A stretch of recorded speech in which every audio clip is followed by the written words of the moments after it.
cat, that killed the rat, that ate the malt, that lay in the house that Jack built.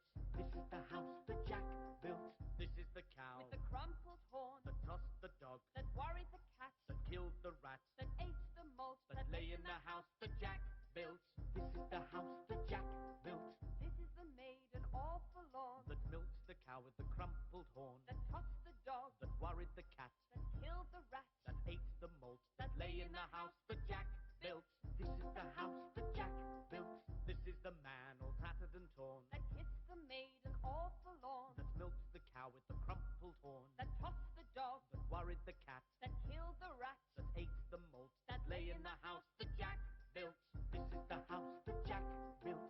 This is the priest all shaven and shorn, that married the man all tattered and torn, that kissed the maiden all forlorn, that milked the cow with the crumpled horn, that tossed the dog, that worried the cat, that killed the rat, that ate the malt, that lay in the house that Jack built.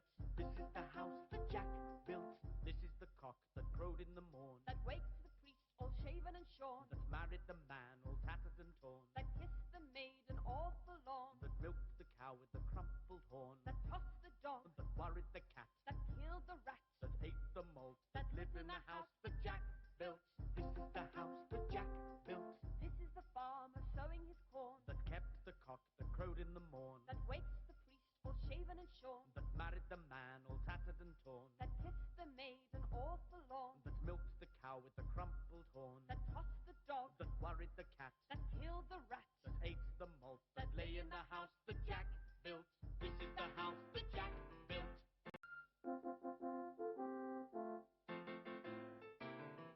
This is the house that Jack built. This is the house that Jack built. This is the malt that lay in the house that Jack built. This is the house that Jack built. this is the rat, That ate the malt that lay in the house that Jack built. This is the house that Jack built. This is the cat that killed the rat, that ate the malt that lay in the house that Jack built. This is the house that Jack built. this is the dog, That worried the cat, that killed the rat, that ate the malt that lay in the house that Jack built. This is the house that Jack built. This is the cow with the crumpled horn, that tossed the dog, that worried the cat, that killed the rat, that ate the malt, that lay in the house that Jack built. This is the house that Jack built. this is the maiden all forlorn, That milked the cow with the crumpled horn, that tossed the dog, that worried the cat, that killed the rat, that ate the malt, that lay in the house that Jack built. This is the house that Jack built. This is the man all tattered and torn, that kissed the maiden all forlorn, that milked the cow with the crumpled horn, that tossed the dog, that worried the cat, that killed the rat, that ate the malt, that lay in the house that Jack built.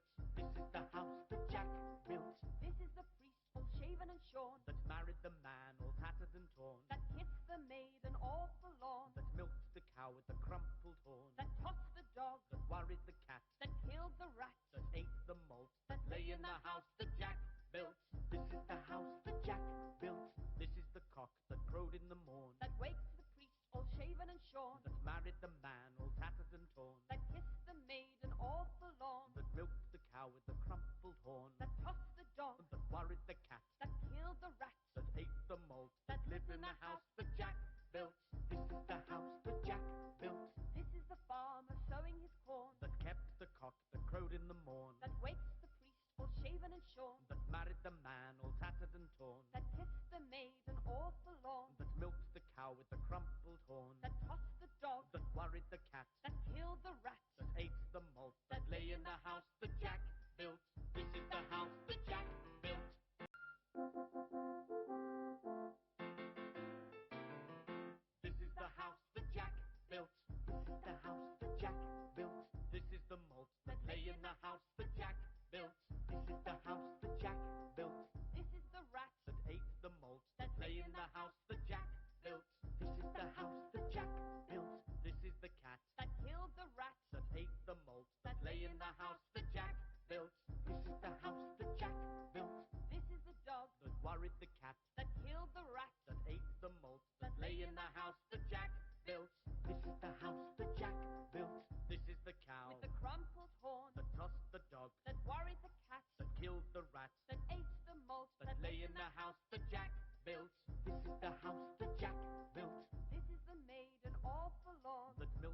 cow with the crumpled horn, that tossed the dog, that worried the cat, that killed the rat, that ate the malt, that lay in the house that Jack built.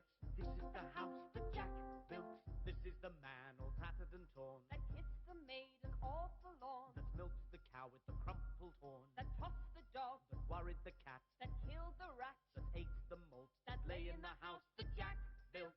This is the house that Jack built, this is the priest all shaven and shorn, that married the man all tattered and torn, that kissed the maiden all forlorn, that milked the cow with the crumpled horn, that tossed the dog, that worried the cat, that killed the rat, that ate the malt, that lay in the house that Jack built.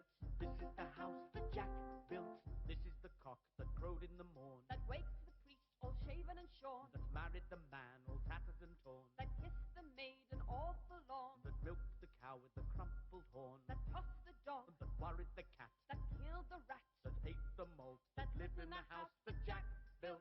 This is the house that Jack built, this is the farmer sowing his corn, that kept the cock that crowed in the morn, that wakes the priest all shaven and shorn, that married the man all tattered and torn, that kissed the maiden all forlorn, that milked the cow with the crumpled horn, that tossed the dog, that worried the cat, that killed the rat, that ate the malt, that lay in the house that Jack built. This is the house that Jack built.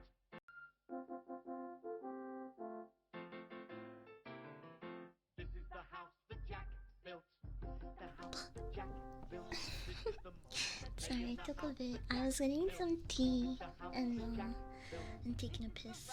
Ate the malt that lay in the house that Jack built. This is the house that Jack built. It seems that the killed universe the rat, That ate the malt is that lay in stacked the house against me that for Jack some built. reason. It doesn't want me to talk about this film. Worried the cat. Hold on, let me change the screen. Also, by the way, this is the nursery rhyme. The house that Jack built is an old, that worried the I believe it's like 1970s. I don't remember the exact date, but it's a really old nursery rhyme. maiden all forlorn, Hi Coop, I hope you have a good rest of your day at work. I hope you get to go home and rest pretty soon. We're gonna change the screen. the maiden all forlorn, Okay, we're gonna change the screen now. that tossed the dog, Oh. Hi. Hi everyone, welcome in. It seems like the world doesn't want me to talk about this movie because the first time that I was going to discuss this movie, I got sick and then I lost my voice for almost 3 days. And what do you fucking know? Almost 2 weeks later, and I woke up sick again. Guess who's fucking sick again? I think it's been like 2 weeks or less than 2 weeks. I don't know. But I feel like the universe is throwing shit my way to stop me from talking about this film. I don't know what it is. Maybe that's just me being kind of over dramatic, but it really feels that way. Wait, did this lower? Hold on, this wasn't this low. Why is this so low now? Yeah, hold on. Like, there we go. I think that's an appropriate height. So here I am. I don't give a fuck if I'm sick. I'm gonna dissect and discuss this movie finally. I don't care. I have a fever right now. I woke up with the fever. So I've been cold and hot and right now I have the shivers, but I'm also really hot. I don't fucking know. It's just, hi Ramses, welcome in. What? Also, hi Div, welcome in. Salin, Silent Play, welcome in. Kalibaka, welcome, welcome, welcome. It's nice seeing you guys.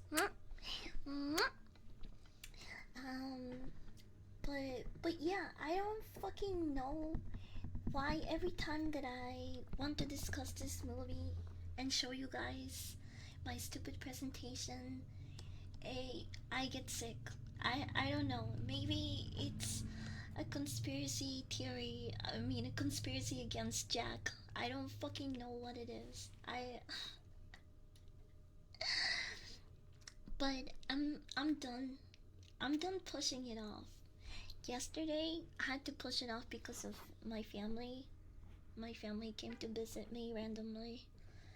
But today I'm pushing through the sickness. I'll probably be even more sick tomorrow, so hopefully I'll be okay by Tuesday.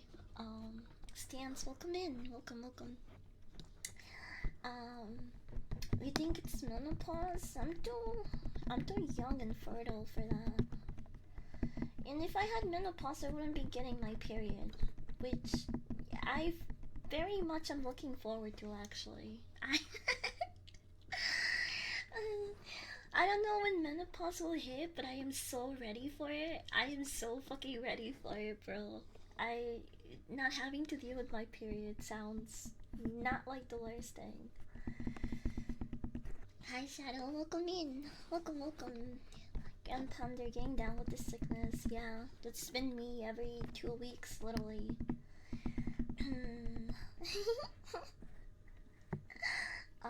But before we get to the movie discussion, I did wanna talk about a couple of things, because I've been very yappy on my other socials. Badlands. I wanna go watch that movie again, not gonna lie. I wanna go watch. I saw Charlie Moist Critical's review of Badlands, and while I agree with the take that the synths initially seemed competent and cool, and then like towards the end they can't even fucking fight off half a synth. So that was pretty retarded. I agree. Yes, it was stupid. But I don't agree that he says that they tried to make the Yaocha a good guy in this movie, because he's not a good guy. He is an underdog. He's a runt. He's a runt. He is basically the ugly ducking / loser of the Yaocha clan.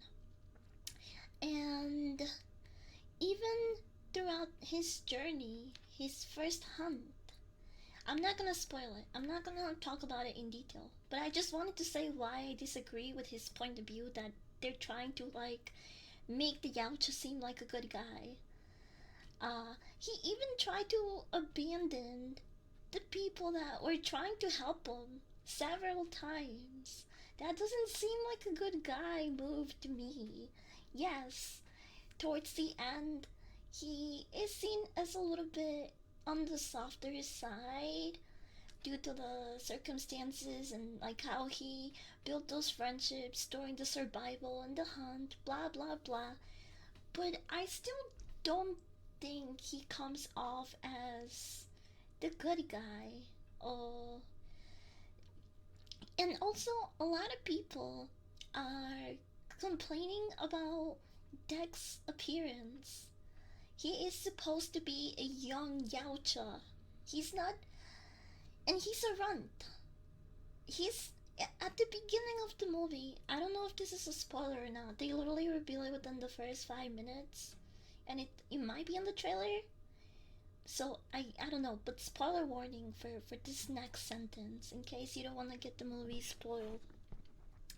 But he's like, at the beginning, his dad sends his older brother to kill him because he is basically an embarrassment to the clan, right?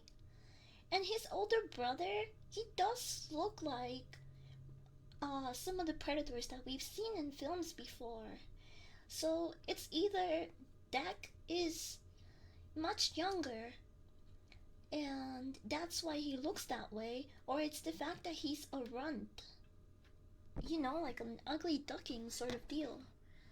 I don't understand why people are bitching about this so much. I don't think it takes from the movie, and it is really cool to see a young Yaocha, in my opinion.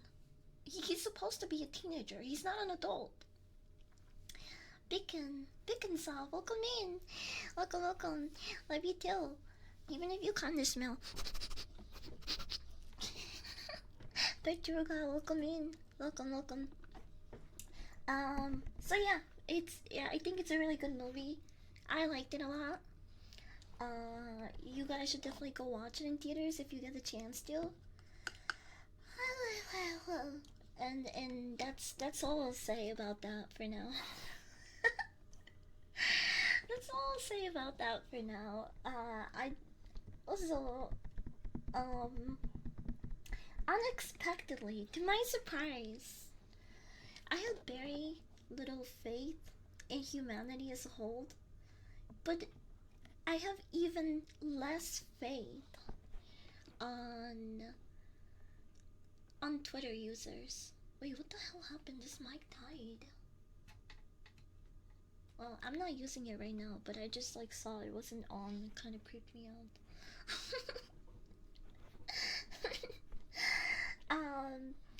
But I found a glimmer of hope where I least expected it, I guess, which is Twitter. I feel like no one has ever murdered that sentence that I just said just now. Found a glimmer of hope on Twitter. Who even says that? I'm listening to what I'm saying right now, and it sounds fucking insane, right? But I recently announced that I won't be posting any IRL content, thirst traps, whatever the fuck you want to call it. And to be fair, a lot of people did unfollow me, which was expected because I'm assuming that a majority of my following found me through my whole thirst trap phase, where I was really addicted to attention and and I was posting whatever the fuck I wanted. And to be fair, I'm still going to post whatever I want, but I had to make my boundaries very clear on here and on Twitter recently, because even if I'm posting, making content, or even like thirst trapping or posting IRL selfies for fun and attention, there's always a group of people that are never satisfied. They're always like, I want more. Can you post this? Can you show this? Can you do that? And I've always been pretty good with just ignoring those people, but lately it's been kicked up a notch to the point where it's actually really annoying to deal with. And a lot of people always say that, oh, the gooners are the problem. You give them something and they want more. It's not a gooner problem, honestly. I'm a fucking gooner, and I'm not like that. I don't behave like that. I know also, I've personally met a lot of cool gooners that don't behave that way. So I don't think it's a gooner problem. It's more of a fucking people issue. When someone when someone really wants something, or like they think they can buy everything, they don't like see you as a person anymore. They kind of just see you as a product when you get to a certain degree, basically. I recognize that I'm not like I'm not as small as I used to be, you know. my post leave containment, people find them. And and recently I had a lot of people try to push my boundaries or push me or encourage me to do things that I'm not comfortable doing. Like, for example, I get a lot of DMs uh, of people being like, hey, how much money would it take for you to show me this or record this? And I'm just like, what? No amount of money would do that. Because I do that, I do it for fun. I started doing it for fun, and yes, well, I have paywalled my not safe for work content to make it less accessible. That's not my sole income. It's not what I depend on to pay my bills. I still work my 9 to 5 job, unfortunately, but also I am in a position where I'm able to have so much freedom because of it. Just like that post I quote retweeted earlier this morning about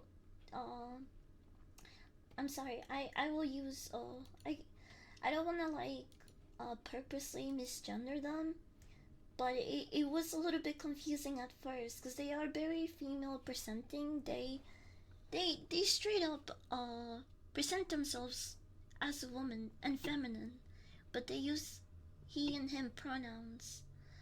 And they said, tomorrow I'm forced to disrespect my body even though I don't want to, even though it will cost me a piece of my sanity. I'm disgusting.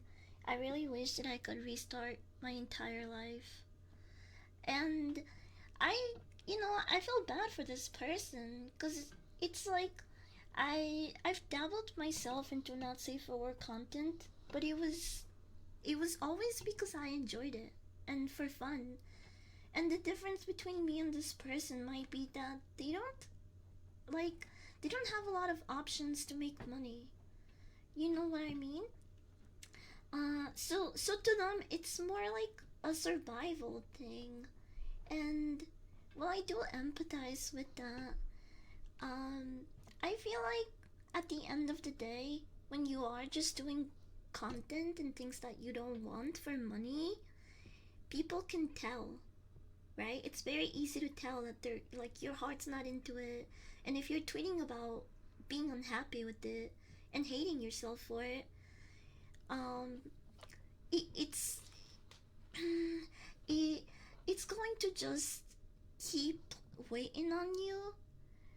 And here's what's gonna happen: you're gonna do things that you don't like and regret, and the money is going to be monetary, right? It's only going to be there for a couple of days, and then you're just stuck in that cycle again. And the damage psychologically that you do by forcing yourself to do these things, that is going to cost you more than, I don't know, being past due on your bills. Uh, there is also a lot of stuff that you could do that has to do with not safe for work content that involves not not using your IRL body, not using your physical body. You don't have to force yourself to do that. I think when you do things that you don't want and you disrespect yourself and you do things that you don't want to do for money, it gives people the freedom to treat you the same way. Because if you look in the comments of that original post, it's a fucking cesspool. And there's like literally some comments of some weird people that are being like, hey, I have $500 with your name on it, DM me right now. And those are the type of people that don't see you as a human being. And they never will if you don't uh make your boundaries clear and respect yourself. Hi Fox. Hi Shadow. Welcome in.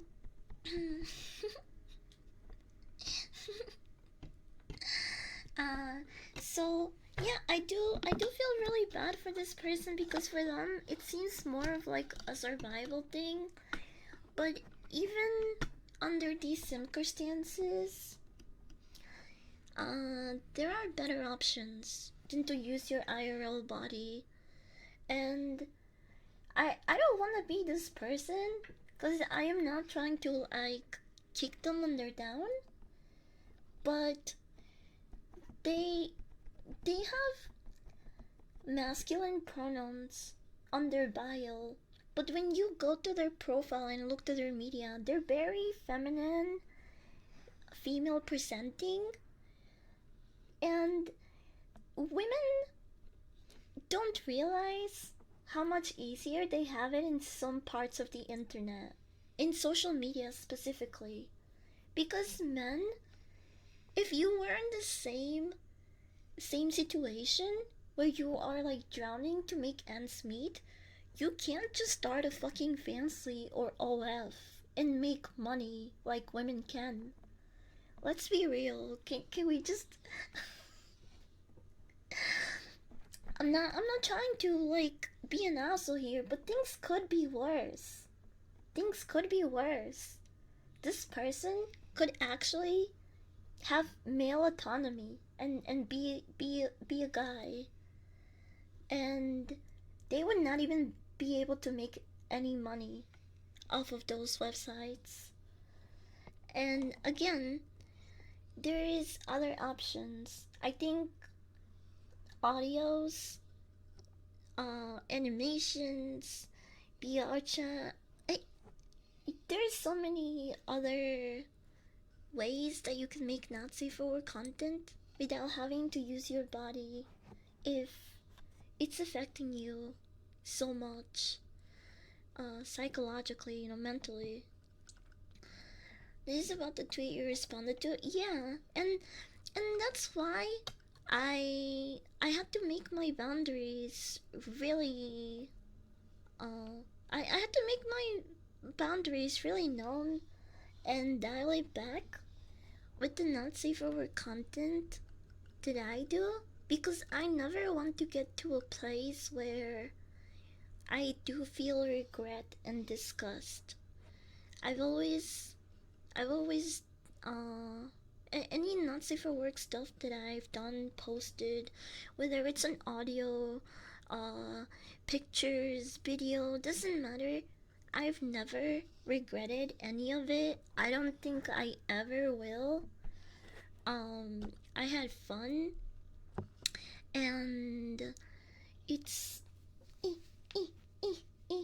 and the reason why I said that it's not going to be my main focus or something that I'm putting in the back burner is because I don't want to get to a point where that's not fun anymore because of the demanding people and the people that are always trying to push me and try to buy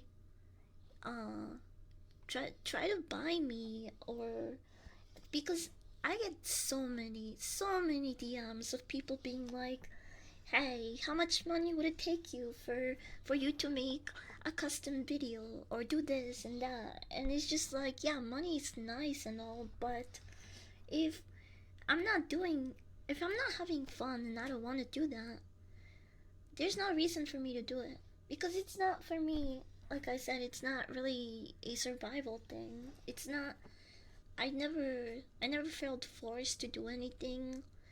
I never felt like the need to get into that type of content for the money.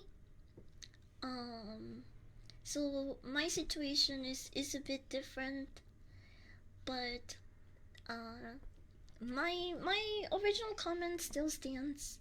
You can you can do not safe for work stuff, and um and use different mediums and not have to like show your real body. Hell, she could have even, bro, if she locked in, or he, sorry, if he locked in, they would fucking like, also they could generate some like OF AI bitches and probably start a OF for them and just have the fucking brain dead people that can't tell that's an AI.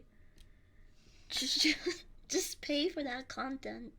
It's like no harm, no foul, I guess, cause like at the end of the day, they want to see the content, they're happy with it, and they don't know that the girl is AI. So who gives a fuck? If it was like a survival sort of thing, last resort, where like you absolutely need some quick money or something like that, that would probably work. Not gonna lie. That would probably work. As long as you're having fun and okay, that's what matters. Yeah, exactly. Exactly.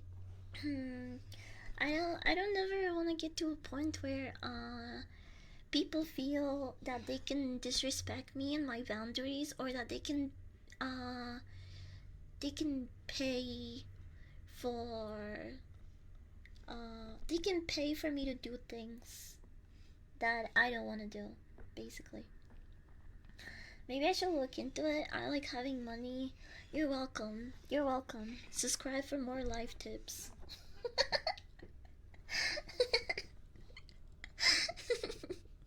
But yeah, I've seen a lot of those fucking AI OF girls thriving. I mean, I I can tell they're obviously bots and fake and money making machines, but I think a good amount of people just can't. We live in a society. We truly do live in a society. uh, Popping in to say hi, gotta take a shower. Will family grandparents' house. I'll be looking in the app later. Bye, Fast Black. I hope you have fun with your family. Why did you mention the shower part? Did you just want chat to and me to like picture you naked or in the shower? It was just really. I just thought it was really random. Had to come see my favorite dog waifu before work. Hi, Majide. Welcome in. I hope you have a good rest of your day. Even though you're going to work. That kind of sucks. I'm happy I don't have to work the weekends. But, yeah. I don't know. I just feel that always... There's always something else that you can do. And... even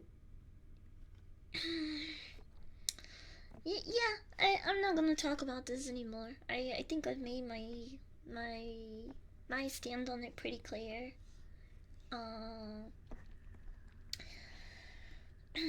You want to do nudes for money? What if you pay me and also give nudes? Is that okay? I have no idea what the fuck you just said. I'm gonna be so real. Did you like have a stroke typing that sentence? Or I'm just retarded. It went way over my head. I don't know what the fuck you just said.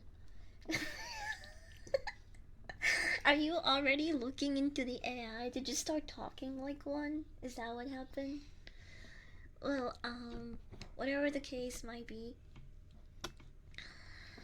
I mean, if you want to sell nudes, would you pay people to accept nudes? Huh? Pay them to accept nudes? Like, pay me $10 or $20 and then I get to see your nudes? Wait, that's a thing? That sounds like a good job. That's a good job. That sounds like a good job.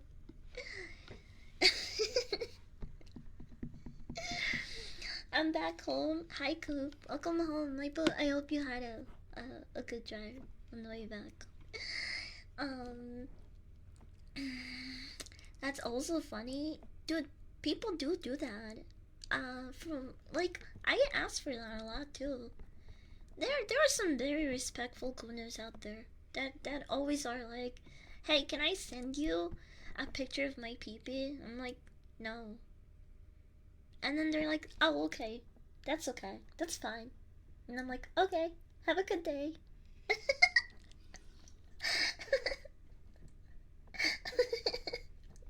And that's it. That's like the extent of our interactions. That's what I mean. Like, not everyone is pushy, demanding, or a piece of shit.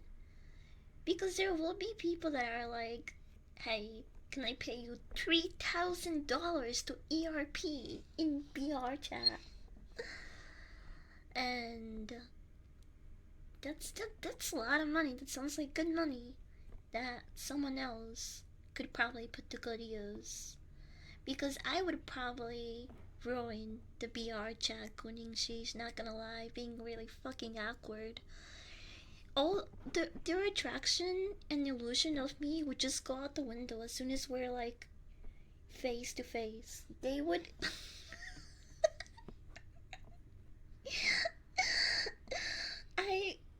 I would probably scare the bitches away. He would probably charge back the BR chat session after being subjected to my really awkward aura. Gremlers Pixel, welcome in. Thank you for your follow. Welcome. So yeah, that's probably how it would go for me.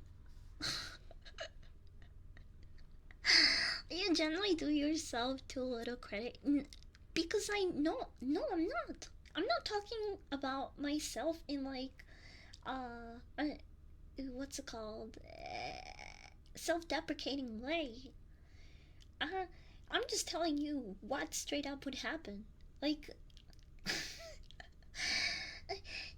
I'm already around strangers. I can be kind of awkward. Now add on a sexual encounter with a stranger. Yeah, I'm probably gonna fumble that one. I'm probably gonna fucking scare away the bitches. I don't think I would be a good person to do that with. Um their money is probably better spent somewhere else. But it is a request that I get pretty often for some reason. Sprinkle. For some reason, I say that not knowing why. It's because it's so common in the like Western VTuber scene to do that, and I really hope that the whole like bowel situation. I hope that that's just like a misprint. Whoa. Sprinkly, thank you so much for the raid. Thank you. We are doing movie discussion ASMR. Today's movie that we'll be discussing is The House that Jack Built. The House that Jack Built, but right now we're just kind of yapping. Right now we're just kind of yapping. I hope you had a good stream, and that if you need to raid and run, or you wanna stay, you're more than welcome to. Thank you, gun. Wow, sorry, I moved you. Oh, this is like it's squeaky. My stand is squeaky. Sorry. I hope I'm gonna touch you. It's okay. I get touched in Rivals every day.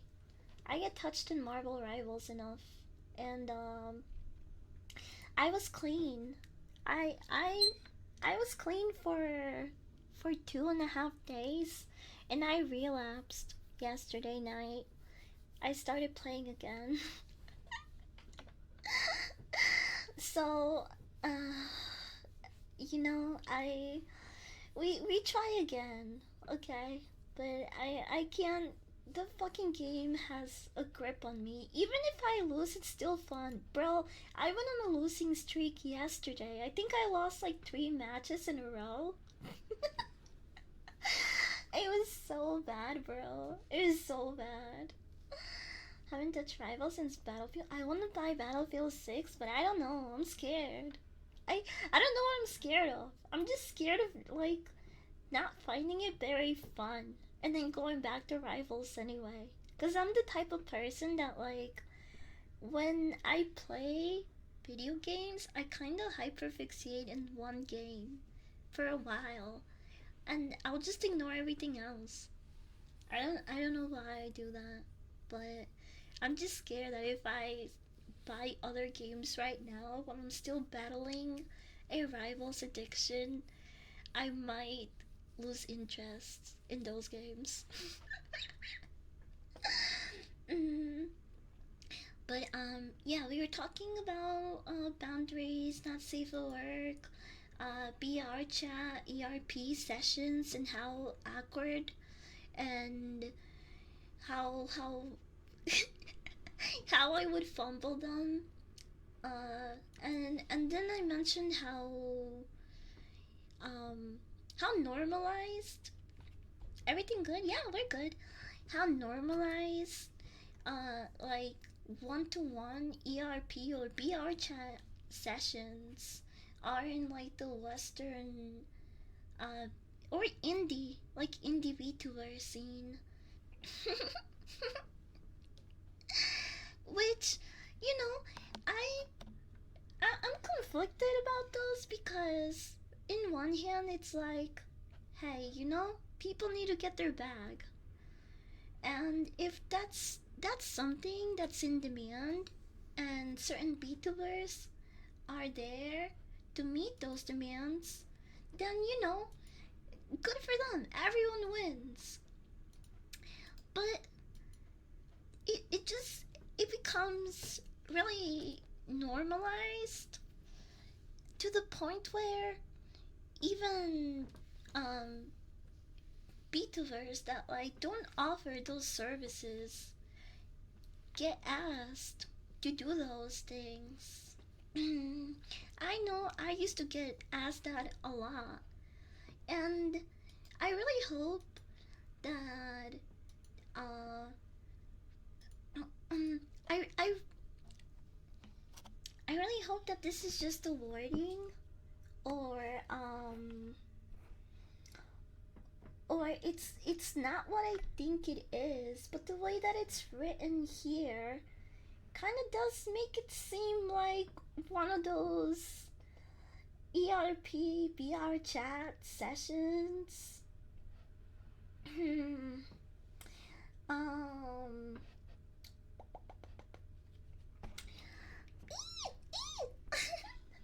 But I want to say maybe not.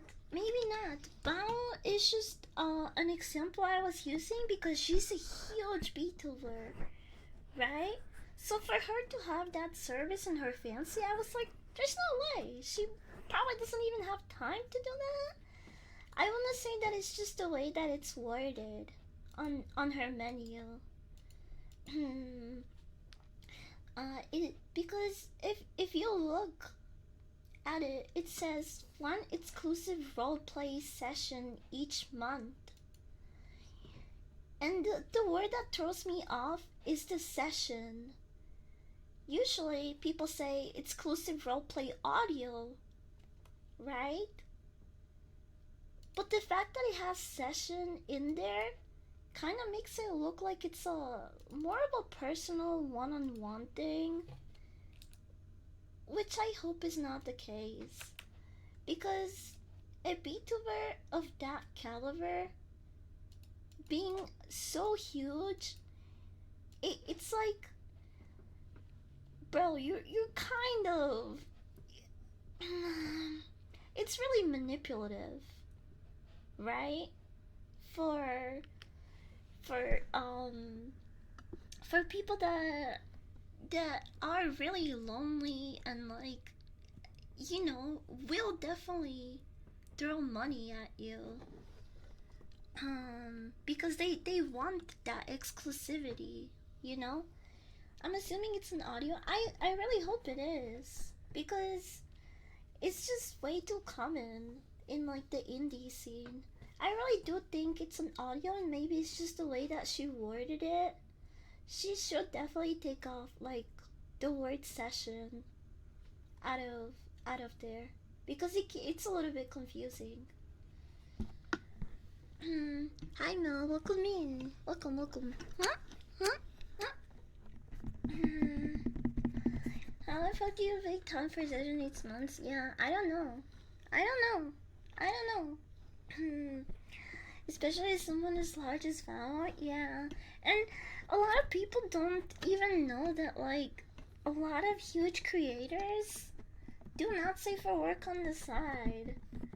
So when I said that I wanted my content, my not safe for work content, to take a backseat and not be my main content or what I'm known for anymore, a lot of people were like, what? Bao has a fancy, Villian has a fancy, blah blah blah has a fancy, no way. And I think it's because I don't know, people just don't, they're fucking blind. Or they don't do the research. I don't fucking know what it is. But there's nothing wrong with not safe for work and fan service. But I do feel that it is a bit unfair to kind of exploit really lonely people with like personal attention and those type of content, like one-on-one ERP, one-on-one personal girlfriend sessions. I know there's like some indie and like other BTubers that do those type of services, and again, it's a, you know, get your bag sort of thing. You know, you do you, but I personally don't really like those sort of things. I think it kind of makes it kind of skews views, and like it makes other people want those services from other streamers and BTubers, you know. Because if you if you if you condition your audience into thinking that they can buy your time, they can buy you as a person, they're gonna think that they can do that to other BTubers too. And so that's why I don't really like those type of services, and the content creators that encourage those services. But I don't know. At the end of the day, it's all for money, I guess. So it's a job. I can't really.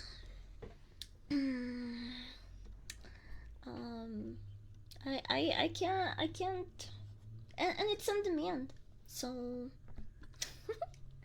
you know, everyone wins except the people that get fucking bothered and have people in their DMs asking them for the same things.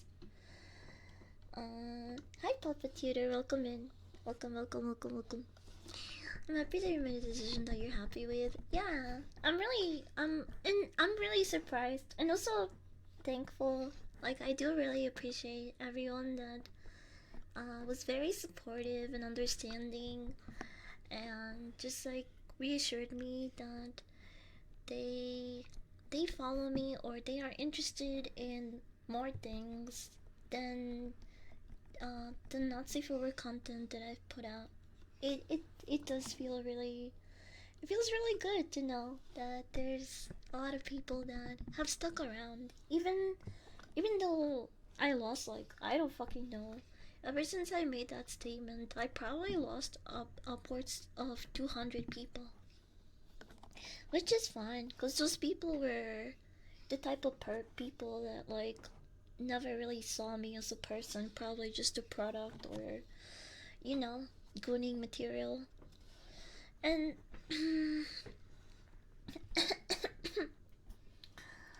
So yeah, I'm really happy with with how everyone responded to it. um, what is another thing that I wanted to talk about? I'm kind of yapping. Sorry, I know we're here for the House of Jack Built movie discussion, but there were some things that I wanted to yap about, especially because I didn't get to stream yesterday. So I'm very yappy today.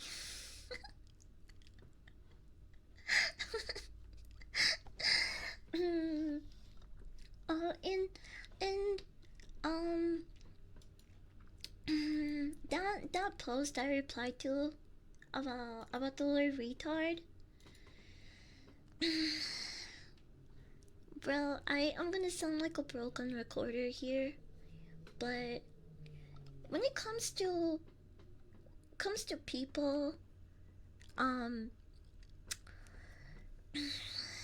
people like advocating to censor, not use that word at all, a majority of them, oftentimes, are people that are just doing it to be performative. It's a performative thing. They don't really care about like autistic, disabled. They don't care about those groups of people really. They just want to control what other people can and can't say because they don't like a certain word. When I expressed how certain words let me put it this way, okay? Let me put it this way. This is the easiest way that even the most retarded people will understand, okay?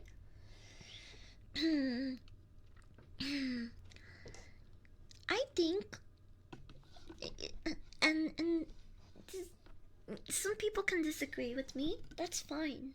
That's fine. Okay, I won't assume that you're a piece of shit or a bad person because you have a different opinion. That's not how the real world works. It's only how Twitter and social media works. Okay? But I think I think I think certain jokes, like let's say racist jokes. I think certain racist jokes are funny. I'm not gonna lie. But do I support racism? No, I don't. I don't fucking support racism.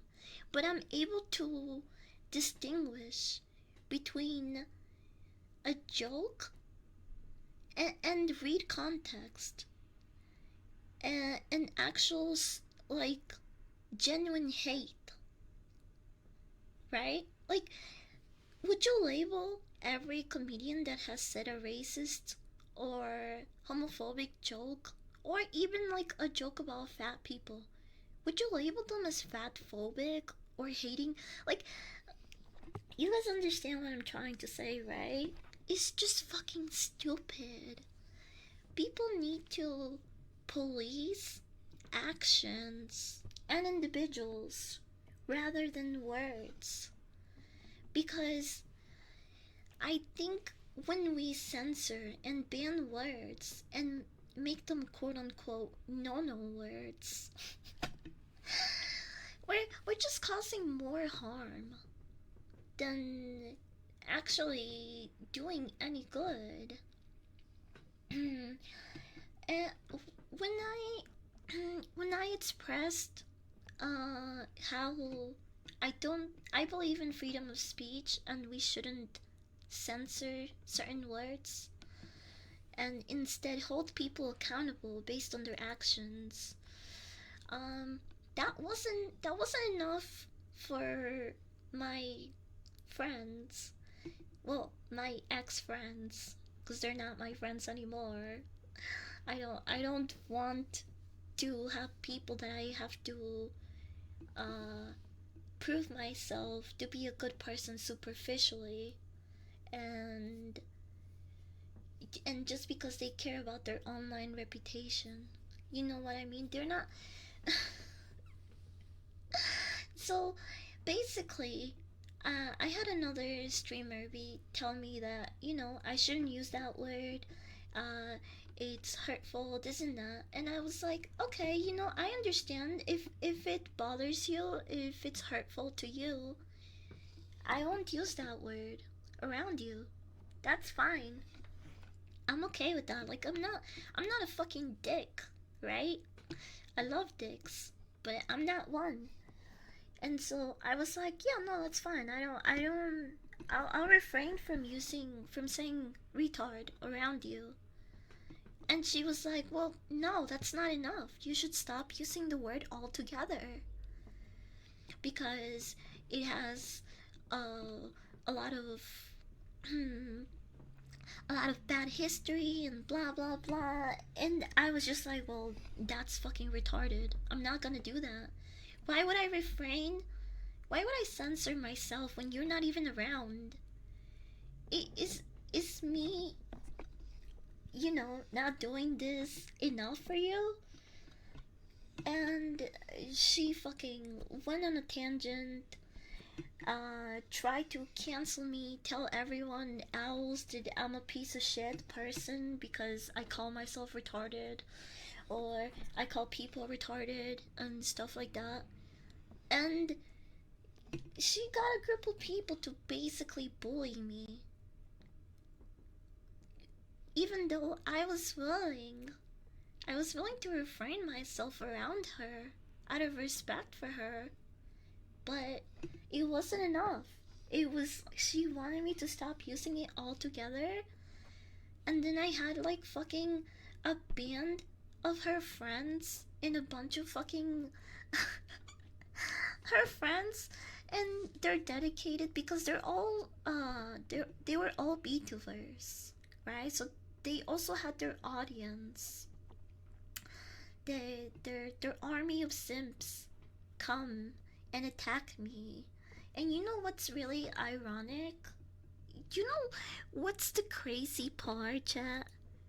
That this one girl that wasn't even involved directly in the situation, just from what like that my friend had told her about it. Because women love to gossip. I don't know if you know this, but women love to gossip, and they love to tear each other down for absolutely no reason. Right?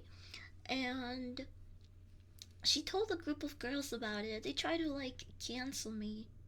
And one of their simps literally was attacking me and harassing me with a Ricky profile picture. Ricky from Trailer Park Boys. Do you guys know how many fucking times Ricky says retard in the show? Talk about talk about hypocritical. Bro, what? So they were basically simping and white knighting for a girl who fucking hates them. Who okay, see here's the thing. I feel like maybe I was an outlet for a lot of these girls because they built audiences and they built their communities around being, oh, I'm so nice and accepting and like safe space, and we're all buddies here, we're all such good people. I think the reason why I even became a target was because they can't condemn their own audiences. They can't because they're giving them money.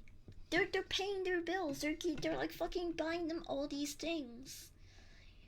But they would never condemn and say, "Oh, if you use the word retard, if you think that word is funny or you support the use of that word, then you can leave my community." They would never, ever fucking say those things because that is directly hurting their bag. They fucking hate people that have this type of humor and that say these things, but they keep their fucking mouth shut because they're paying the bills.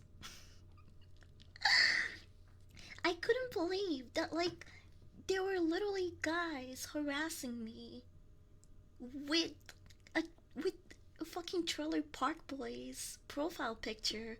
Ricky would not fuck with you, bro.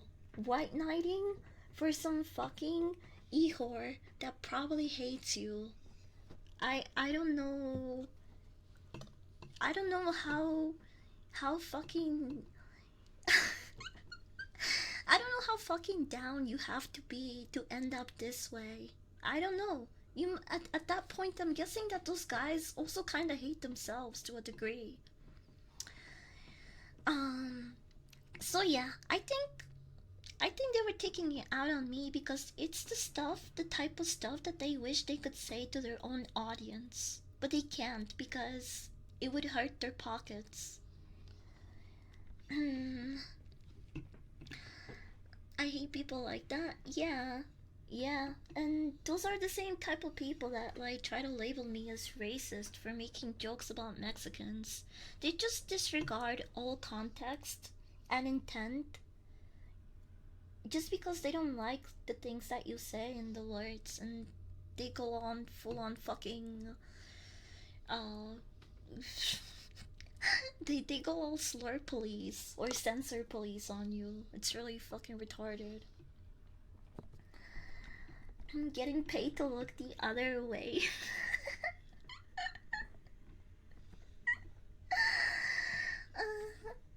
Shout out to the retards. Look, I hate myself, but even I have my own voice, so that I'm not pussy with. Yeah, bro, it was bad. I was like, there is no way someone with the Trailer Park Boys profile pictures trying to bully me into feeling bad about saying the word retard.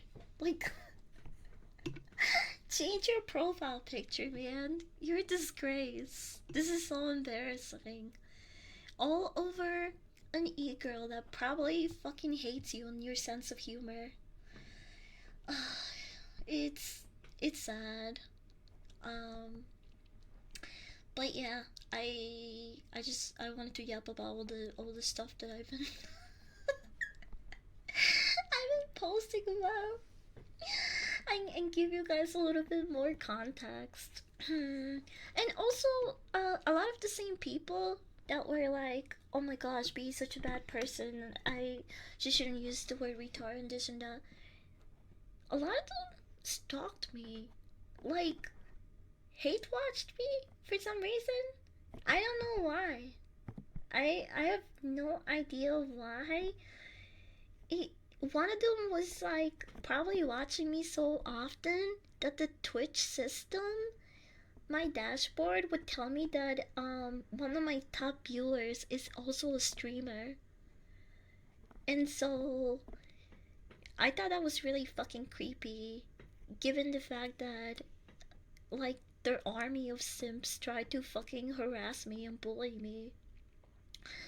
I don't know. I think if you just disagree with someone, but you don't know them personally, and you can't, and you're just spreading misinformation about like what a bad person they are, I think you should just touch some grass. You should probably just block them and move on.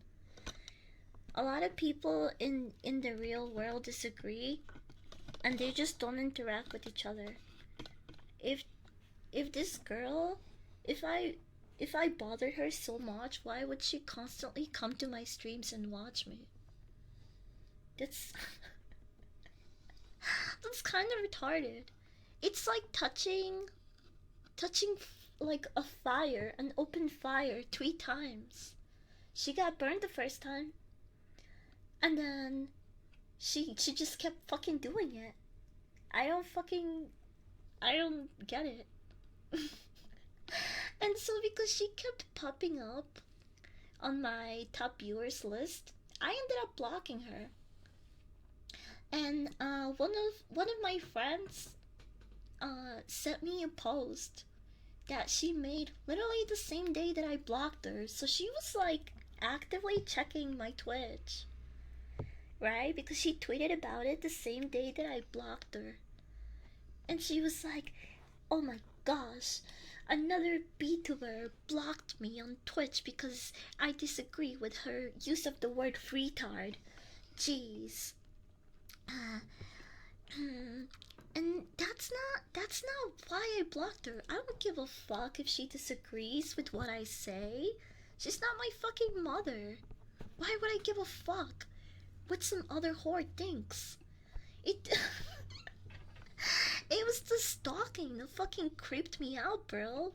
And seeing her pop up in my top viewers on my dashboard, that was fucking weird. Especially given the fact that she was very vocal about how much she didn't like me. So I don't know why even watch my streams. I just thought I was doing both of us a favor by blocking her. But she had to tweet and say that it was because she doesn't approve of my use of the word retarded. Yeah, that's not why, bro. It's because you're being fucking creepy. It's because you're being fucking creepy and you hate your audience secretly, but you can't tell them that. So, in a way, I don't know. I think she was trying to live through me. You know, I don't fucking know what it is. Which is kind of, it's at the end of the day, it's all retarded. That whole situation was just retarded. And now I just use that word normally. Not even to like, oh, slur slash edgy. No, I'm not like I'm not an asshole. And if someone has like trauma or is like really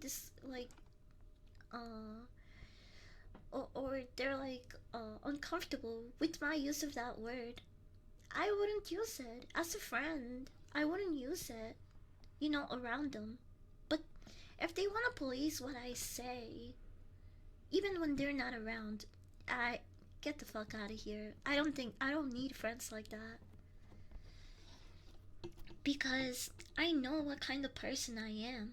And I don't need to prove it to anyone by pretending to be this like goody two shoes perfect person. I don't need to do any of that. Remember, we're gonna talk about the house that Jack built. Yeah, we are. Okay, we're gonna talk about it. Okay, I have a big presentation for this. This is going to be a long stream, actually. I'll try not to take too long because I do have a fever.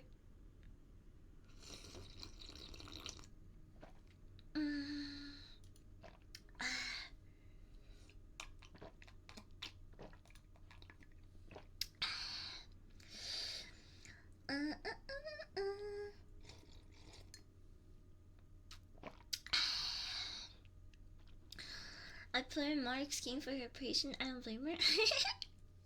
Okay, so we're now gonna get into the house that Jack built. An hour in.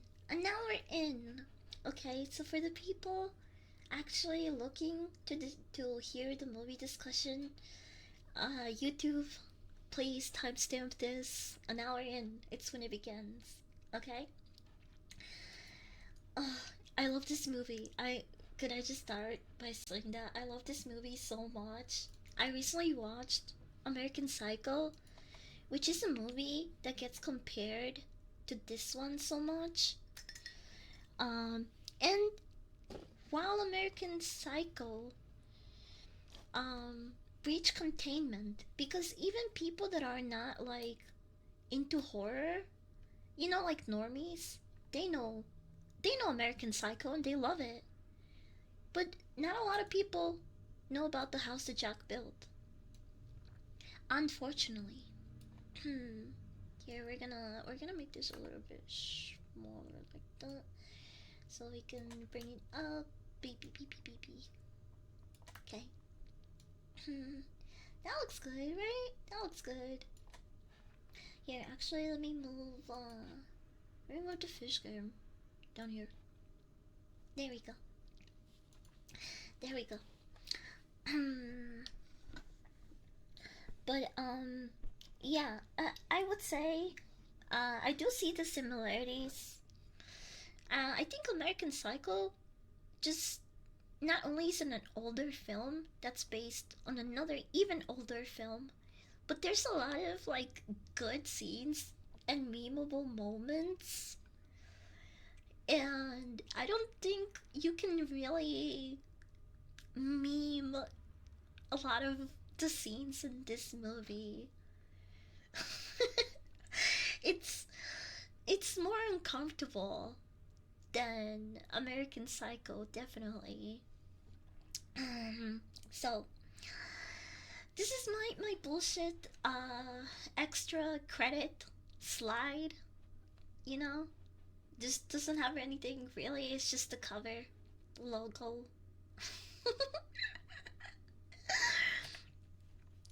So let's get into it. Okay, I'll do a quick character brief. I don't know why the director chose to fucking do that pose. I really don't know what's going on here.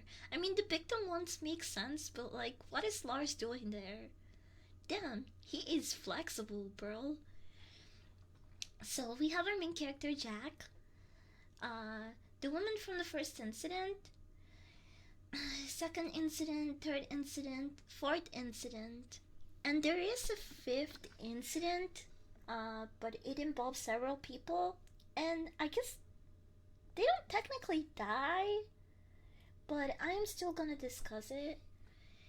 Look, welcome in. That movie is fucked up. Yeah, it is, but it's also someone in the server said that the movie is uncomfortable to sit through, and that's the point of it. That's not the point of it, okay? There's more to it. There's layers to this, okay? And I'm going to show you guys why I think this is a better movie when it comes to understanding the psyche of a serial killer, of a narcissistic serial killer. I think it did a way better job than American Psycho in that regard. Although American Psycho is more fun to watch. I will say that. Okay? So let's start by familiarizing ourselves with the protagonist, Jack, also known as Mr. Sophistication. Okay? So Jack used to be a sensitive, these are his words, how he described himself when talking about his childhood, highly imaginative child with a strong sadistic streak. And he grows up to become a loner with OCD, trying and failing to erect buildings, managing only to assemble their skeletal beginnings before tearing them down, all while murdering people in his spare time and claiming it's art.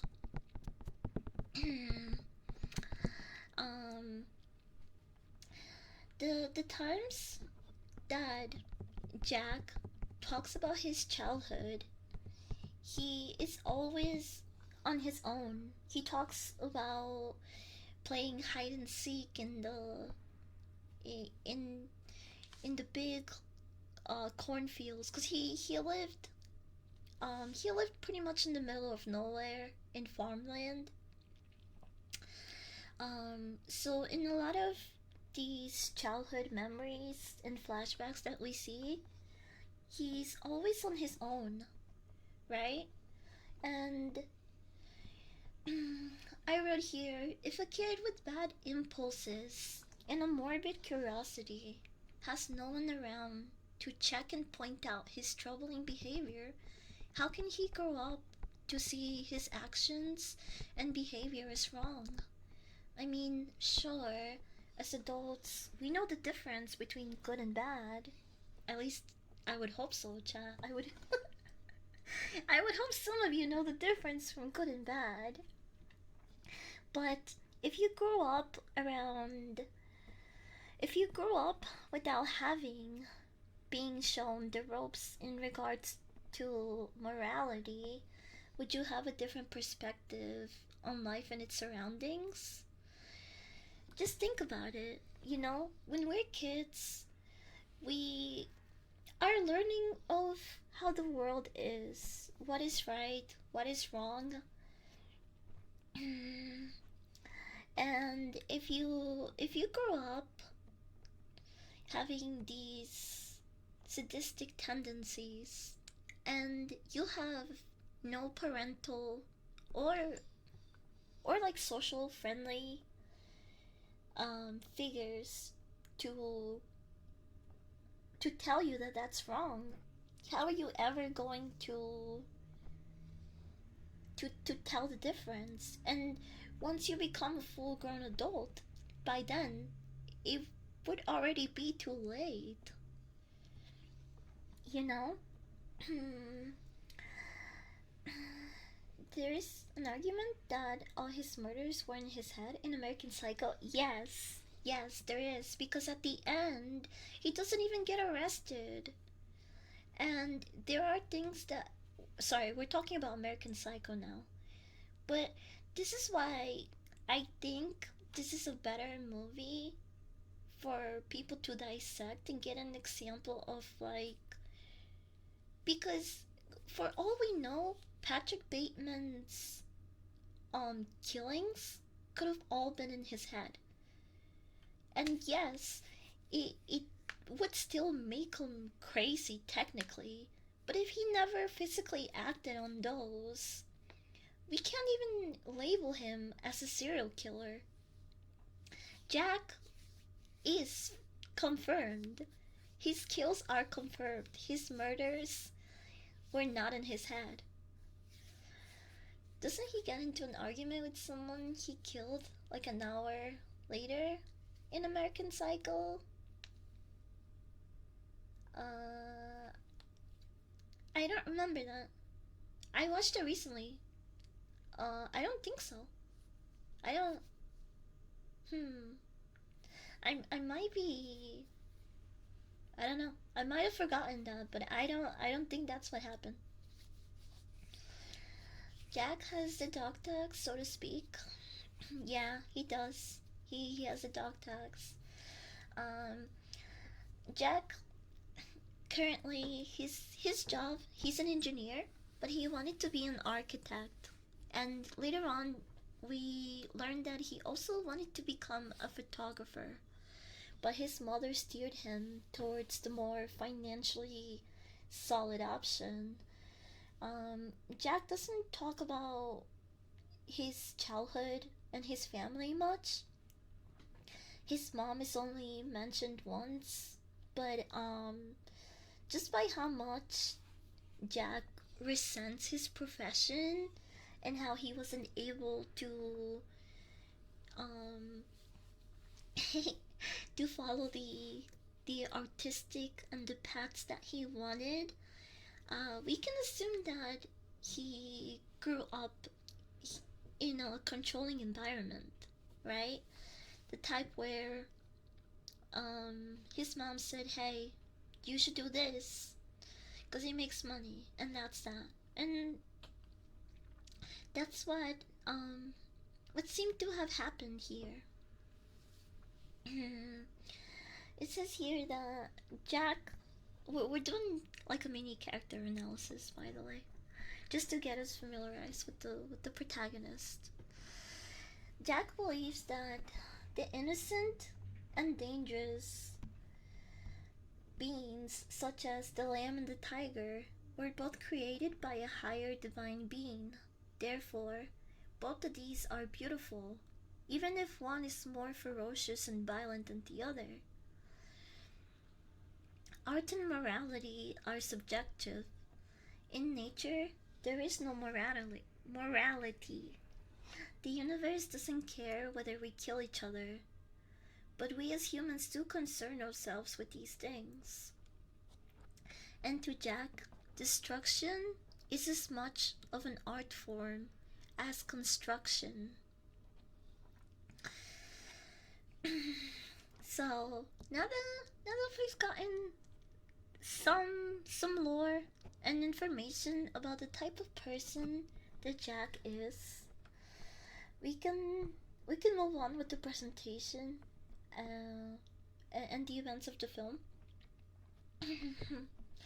So this is why he's compared to Patrick Bateman very often. They're both narcissistic. A lot of people say that Patrick Bateman saw his murders as art, but when I watched the movie recently, I did not get that vibe. I thought they were more as like release and an escape for situations and people that he had to deal with. Just because he talked about his favorite albums during these murders, I don't think he made it any artistic. They do both share narcissism, but Patrick Bateman has the type of narcissism where he crashes out when he feels someone is superior to him, of higher status. But Jack doesn't have that type of narcissism. Jack's narcissism is more about his art and what he's getting and putting out into the world. I don't think Jack gives a shit about status. But it was for Patrick Bateman. It's a different case. Like he's clearly just getting his rocks off. Yeah, exactly. He's just like fucking getting his rocks off. Jack cares about icons and being an icon. Exactly. Okay, so I made so many notes, bro. Oh my gosh. You know the Predator movie and the 2018 movie where the Yautja are like genetically modifying themselves and they go after the smart kid with autism? Bro, if I was in the movie, the Yautja would come for my autism. I can't believe the Predators were trying to weaponize autism. Furco, thank you for the follow. Welcome in. Lost Puppy Defense. Welcome. What? You fucking nerd, I love you. Don't let them steal your autism. Never. Who will make these presentations if I let the Predators take my autism? Huh? This looks like something of like a project that a film school student would have to make because it's assigned to them. But I did it out of sheer will and because I really enjoyed this movie and want to talk about it. I'm so sorry for all of the notes that I'm about to read on the stream. Top of the Tism world. The Yautja, after gaining my comic and Transformers autism knowledge, they would probably be building Transformers themselves if they have your autism. Okay, so what is the movie about? Sure, we know the movie is about another narcissistic psycho killer, but it's more than that, okay? let me just read the actual synopsis of the movie. It says here, a failed architect, engineer, and vicious murderer Jack narrates the details of some of his most elaborately orchestrated crimes. That's up for debate, actually. He was pretty sloppy in some of them. Each of them a towering piece of art that defines his life's work as a serial killer for 12 years. So Jack, this was between the 70s and 80s, by the way. He killed around 60, I mean, was it more? 62 people, let's say. 61. 62 people. In the span of 12 years. 62 people? Okay, yeah, I knew it was one of those. I have it written down here somewhere, I know that. So, at the start of the film, I made a timeline. So, it's easier for me to talk about it in detail. And I might be missing some things, but they will be things that are not that important or just details that I left out. Just because I still want people to watch this movie, you know? So, let's start. Wait, this is so small. I can't even fucking read it myself, bro. Okay, we start with Jack talking to an unknown man slash figure. The movie is all narrated from Jack's perspective. But unlike American Psycho, where Patrick Bateman is narrating the whole story from his perspective, there is actually someone else conversating with Jack, telling him that he's fucking insane.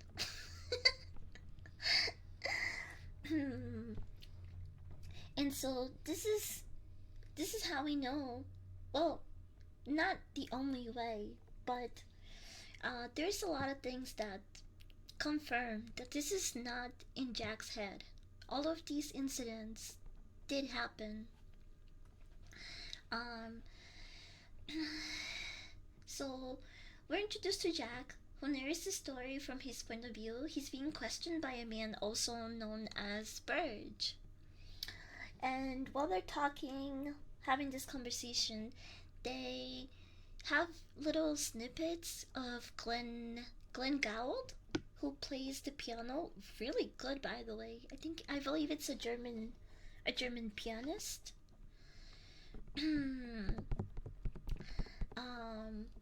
And in this conversation, Jack is telling Burge about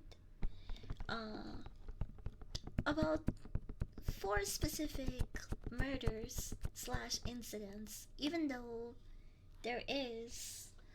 his body count is way higher than that, but these are the ones that he wanted to discuss, so it's the ones that we are shown. So first incident, Jack is driving around when he sees a woman stranded on the side of the road. And she signals for him to stop. She has a busted tire, so she manages to convince Jack to drive her to a nearby repair shop.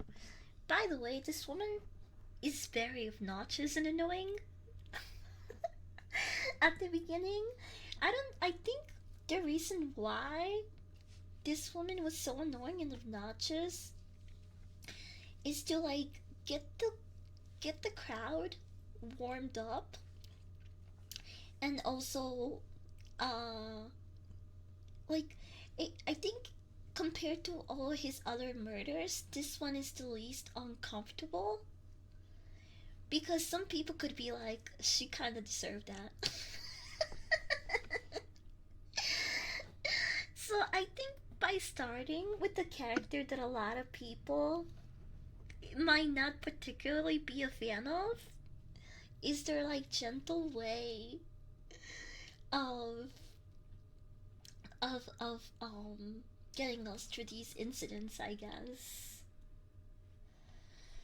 It's because Jack is an unreliable narrator.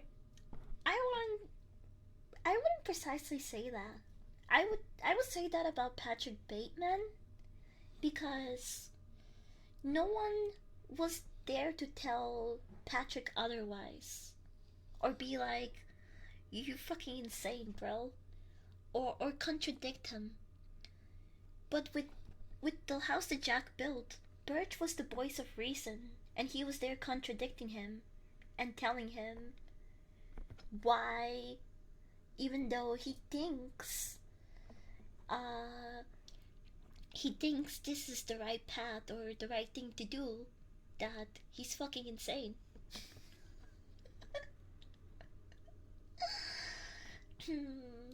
She is the icebreaker? Yeah, basically. You look like a serial killer? I bet you can bash my head in with that. Dude, this woman really foreshadowed her own death. It was so funny.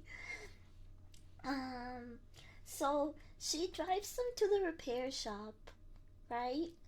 And they fix her jack to prop up the car and fix the wheel. They go back and try to do that, but the jack ends up breaking again. And even though Jack did, I'm saying Jack so many times because I'm talking about a car Jack and also Jack the character.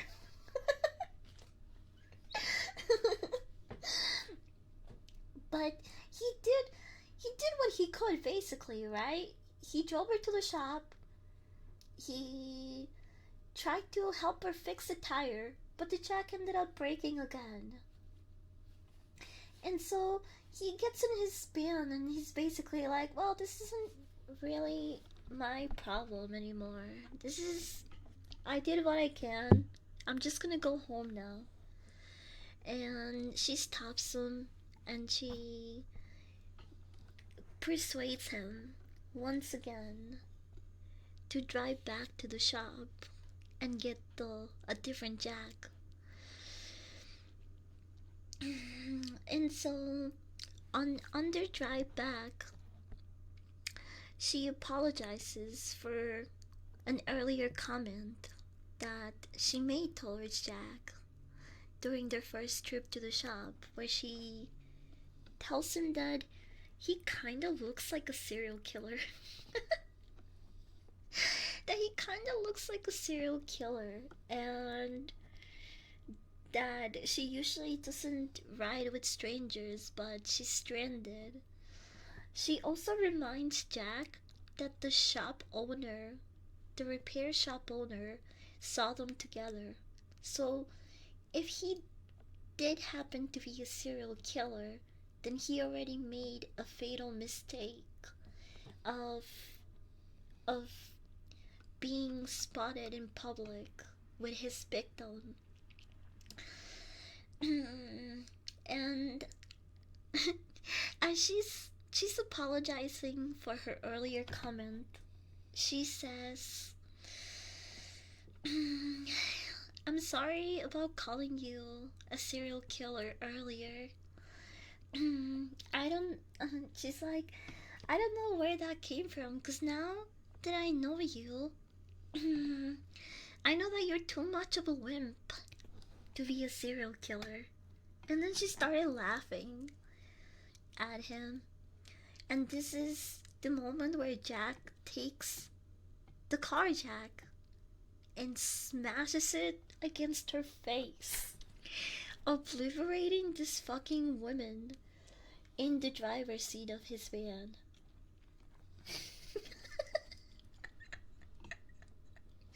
And it's so really funny because she in the first ride to the shop, when she was making that offhanded comment about him looking like a serial killer, she was like, you could just you know, take that jack and bash me with it. And that's exactly what he did a couple minutes later. So she just foretold her own future, I guess. It was really funny. That woman was really annoying too. So I think it's a good way to start, because I definitely feel that some of the other incidents were really unfortunate. Those people definitely didn't deserve that shit.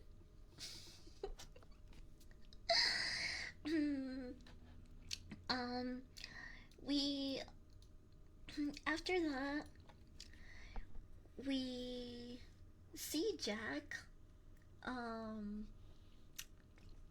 observe an older lady um just walking on the side of the road. You think, well, I assumed that he was gonna pursue her right there and then, but he just followed her home. He went back to his own place, tried on a a suit. You know, he made himself all nice and presentable, and he returned to the woman's house. At first, when he knocks on her door, he pretends to be a cop, and our boy is just fumbling the conversation in the cop act. This woman is very, like, wary of him, and she even asks to see his badge. And Jack says some fucking, like, Looney Tunes bullshit that you don't expect anyone to fucking to believe. He basically tells her that his badge is getting polished and cleaned. That's why he doesn't have it with him. And it's really stupid because she looks at him like, are you fucking serious? Like,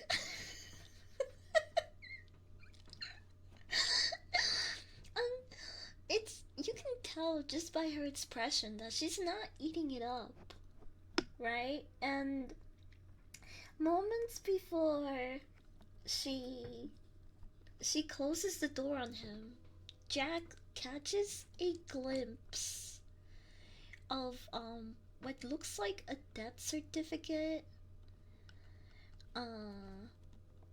and tells her, okay, you know, I was lying. I'm not really a cop. I'm actually an insurance agent. They just tell us to say that we're cops so people don't close the door on us right away. And this woman's husband recently died.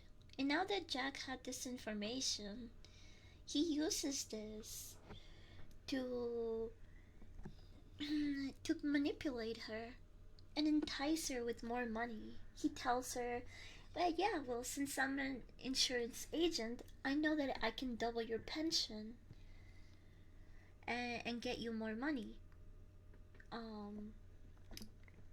And the woman, you know, kind of, she's still a little bit sussed out, but she's like, you can double my pension, you can get me more money. And this is what actually gets her. She welcomes him into her house, but you can tell that she's still very uneasy. But man, that money.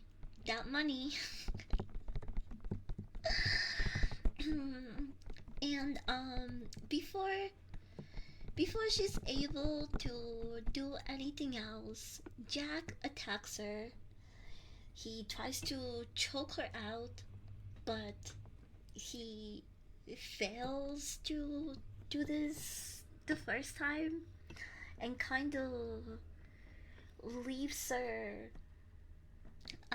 gasping for air. um he tries to finish. I don't know why he did this. This was really stupid. He tries to finish her off instead of like putting his hands and choking her again. This dude reaches into his pocket for a leftover donut that he'd been eating.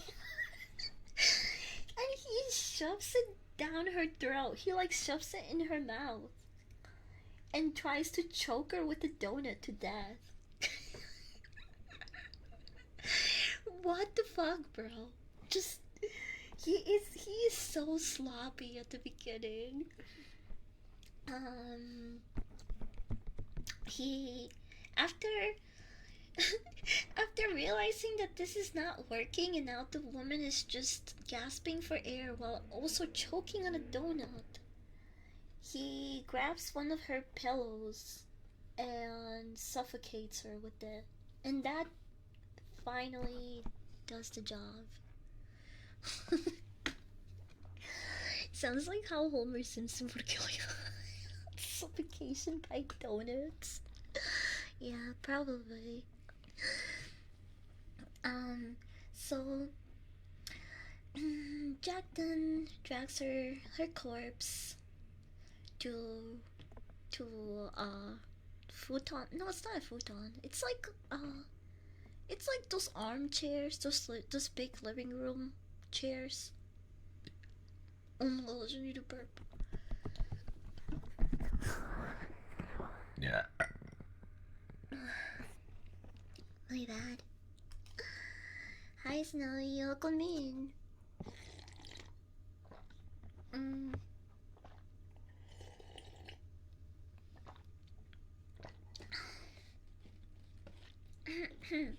So he props her up on this chair and he takes some pictures. You know, cause our boy is trying to make it as a photographer, and he's just, you know, he's expressing himself and making his little art.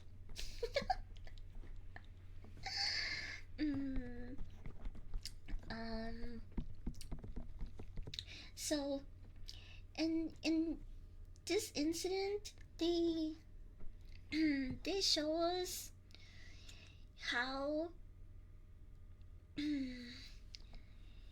how fucking how fucking bad Jack's OCD is. Because after he takes his pictures, he drags her body into his van so he can take her to the fridge, right? By the way, how are you guys liking my fridge? It's nice and comfy, right? Not too cold, because you guys are still alive after all, so it doesn't need to be that cold. But you know how it is when you want to make it as a photographer. It's hard to find subjects that will stand still, so you know, photographs gotta make do.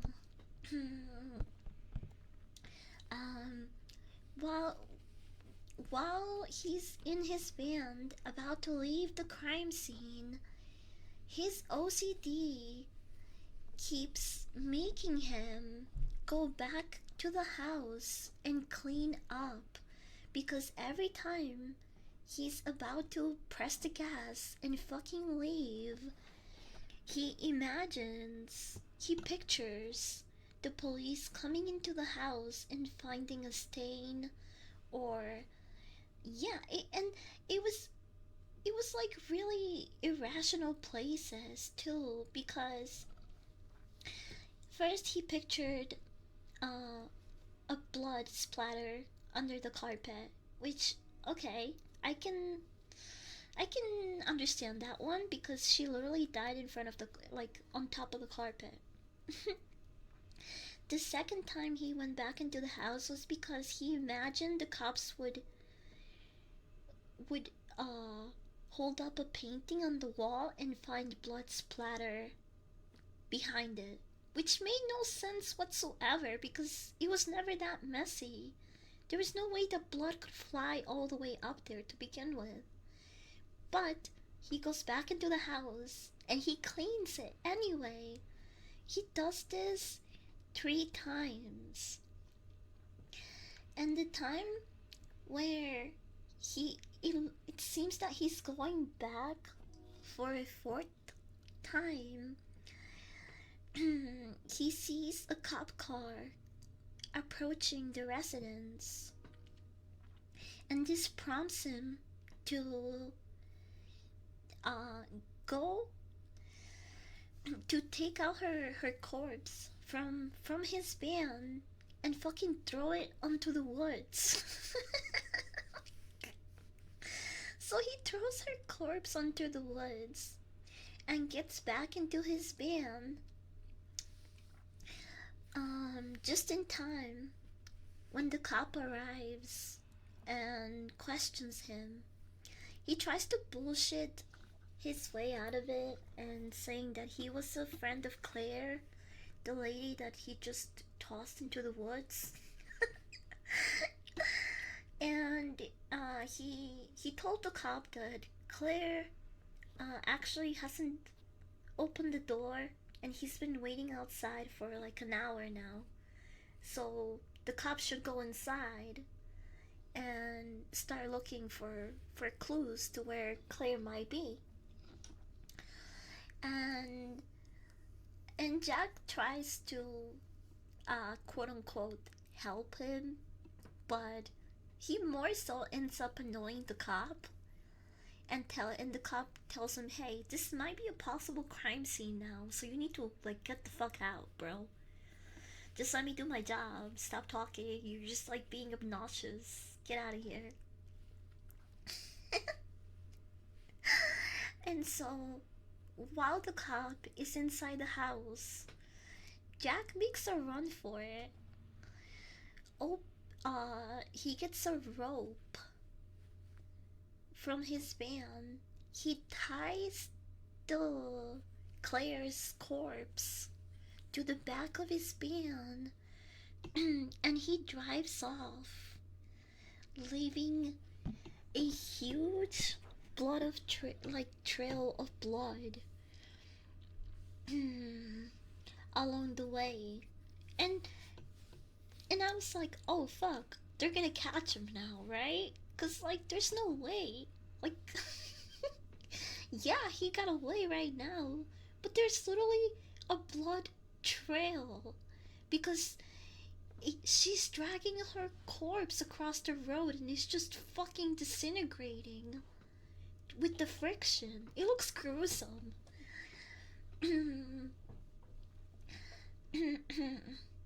The cop has to check every nook and cranny expeditiously. Just meeting my new friend. Hi Rose, welcome back home. I hope you had a good day. So where was I? Oh, right. So the blood trail leads to Jack's warehouse, where which he purchased an industrial fridge to put bodies there from an old pizza shop. He was sitting on like tons of frozen pizza. I think he mentions he ate one of the pizzas and it tasted like trash. No wonder the place went downhill and closed down. Their pizza was trash.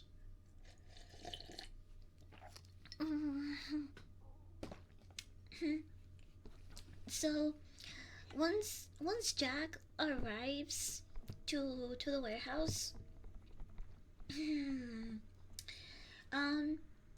it starts raining. Suddenly, it starts fucking pouring, and it is coming down heavily. Hold on, let me make this a little bit. Yeah, there we go. Okay, no, not far. There we go. And so, it starts fucking pouring. This is like really heavy rain. So, the blood trail is just swept away. And this moment helps Jack's delusion in believing that there is a divine or higher being looking out for him. This just further dilutes him. Because like I mentioned earlier, Jack Jack sees the beauty in creation as much as in destruction. Because if a higher being made the innocent sheep and the ferocious lion, then they're both works of art of a higher divine being. The lion is not evil because it hunts and kills sheep. It can't be. What a coincidence, yeah. So this incident just helps him feed into those delusions.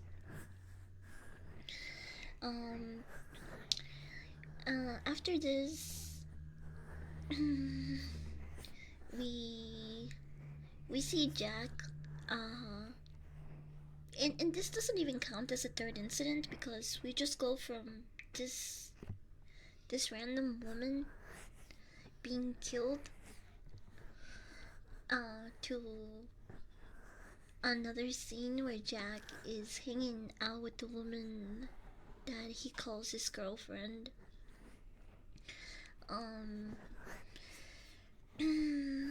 He strangles her, and in her apartment he poses her and takes pictures of her, his girlfriend, his dead girlfriend, and Claire, the woman that he that he strangled to death in her house.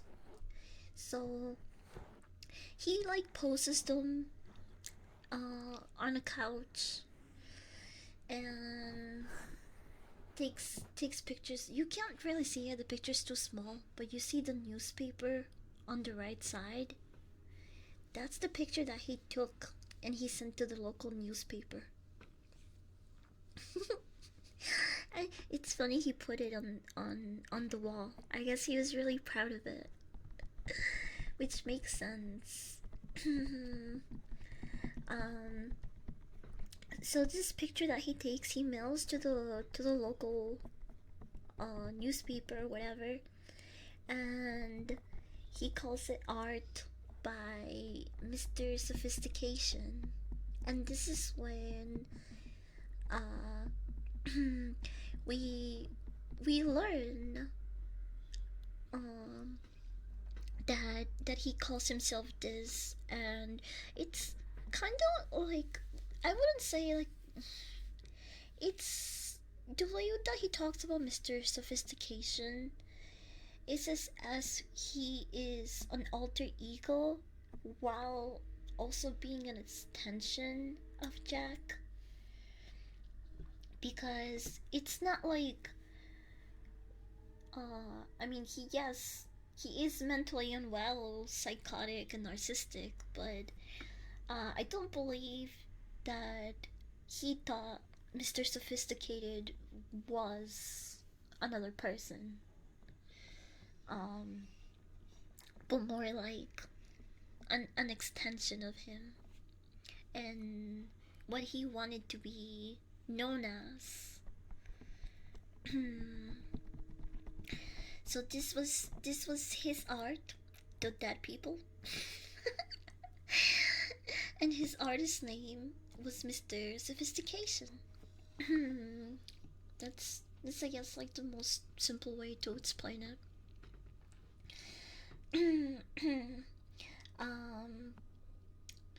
Oh, and this picture is the scene where he's talking to Burge and telling him about how he's always known that he was different and how he would often study other people's expressions and the emotions that they conveyed and try to copy them so that he would seem more human, like he would fit in basically. Open season treatment.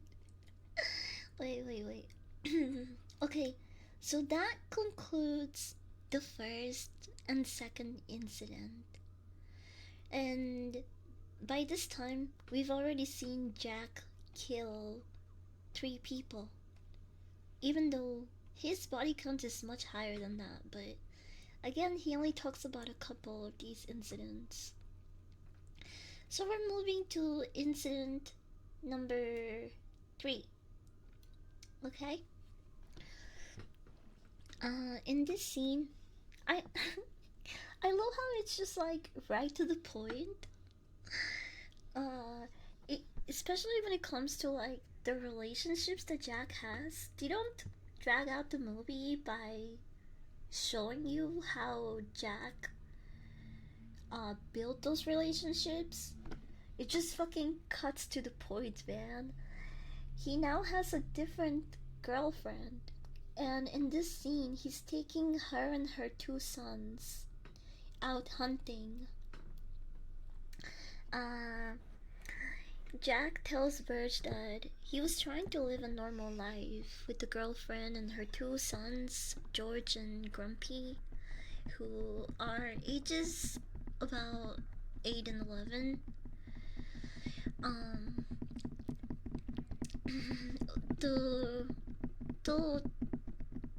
The older kid, George, he seems particularly interested and is excited about this hunting trip. He asks Jack if he enjoys hunting, and Jack says, I don't particularly enjoy it very much, which is kind of funny because it's quite literally what he does, but to humans. He also gives the kid a mini like hunting lesson slash tutorial. Hi Ace, welcome in. Where he explains that when hunting, it's best to kill the small animals first, as they cannot live without their mother. So basically, if you are just killing the parent, you are dooming the children if they are free, if they escape. So when hunting, always kill the smaller animals first.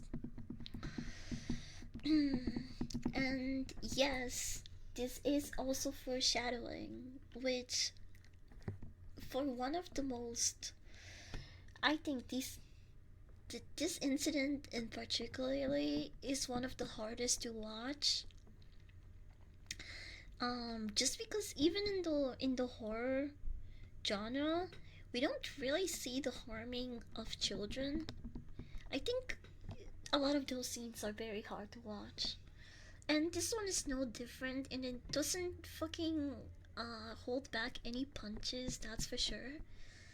That's why I say that, like, even though uh, American Psycho and The House That Jack Built, they get compared pretty often. I don't think American Psycho is this messed up and uncomfortable to watch. Hi Fox, welcome in. Doesn't know, yeah. I feel like I just walked into a classroom and the teacher. This is like if you went to a school with a teacher that had autism and just would.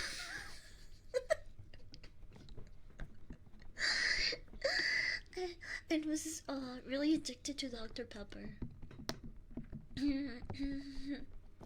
But yes, this little hunting lesson is actually foreshadowing. Because the next scene that they cut to is the children and the mother hiding, while Jack stands on top of like a lookout tower, and he is shooting in their direction. Obviously, because they're behind the cover, he doesn't hit them. But one of the kids, the older one, I believe, he panics and he runs across the field, and Jack shoots him in the leg.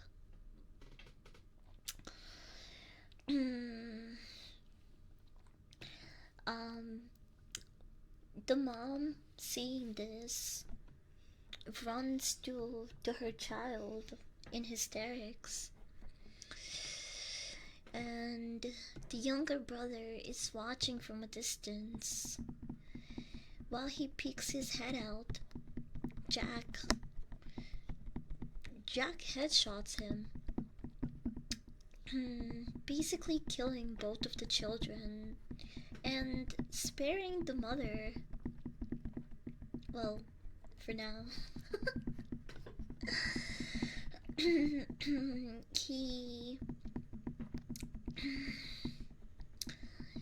He sets up a picnic where both children are dead, but in an upwards position, like sitting down against stuff.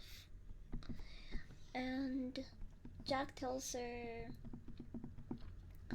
this has been a good day, you know? It's really nice out, the weather. Like, what a nice hunting trip day we've been having, you know? Why don't you give one of your boys some pie to eat? When I was younger, I didn't really get much pie. I didn't really eat much pie. So you should give them some pie. And you know, this mom is just like, all fucking life has left her eyes. She's just broken down. She's a shell, and she just does what he says. She grabs a piece of pie and puts it on her dead son's lips.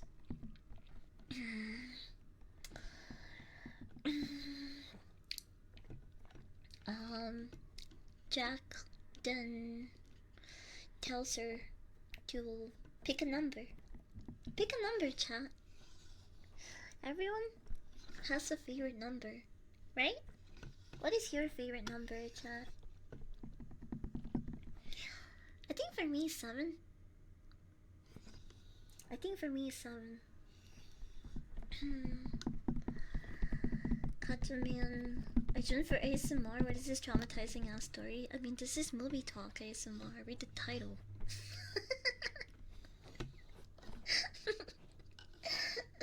We're discussing The House That Jack Built. It's a psychological horror film, and it is definitely not for everyone, but there's a lot to talk about. in regards to this film. I think it's a masterpiece overall. It's like American Psycho, but if American Psycho was way more fucked up. That's the best way to describe it. Sushi Heroes, welcome in. Welcome. But yeah, so Jack asks her what her favorite number is. I was gonna say 7's at 27, you would have a lot of time. The woman says her favorite number is 12, and that's how much time he gives her to run away. So he starts counting down from 12 and tells her that she has a head start to run. But the mother is so defeated and broken down by then that she doesn't even really run. She just walks off into a random ditch and lays down there. Which I don't really blame her for. I mean, in that situation, the thing is too, the lady wasn't Latina. See, if the lady was Latina, I think she would try to get revenge. That chancla would have fucking hit him at record time. That weaponized chancla could have, like, maybe knocked the gun out of his hands. I don't know.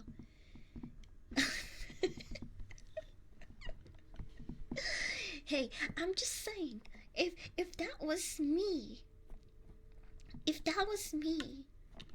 don't get me wrong, I would be a little bit traumatized too.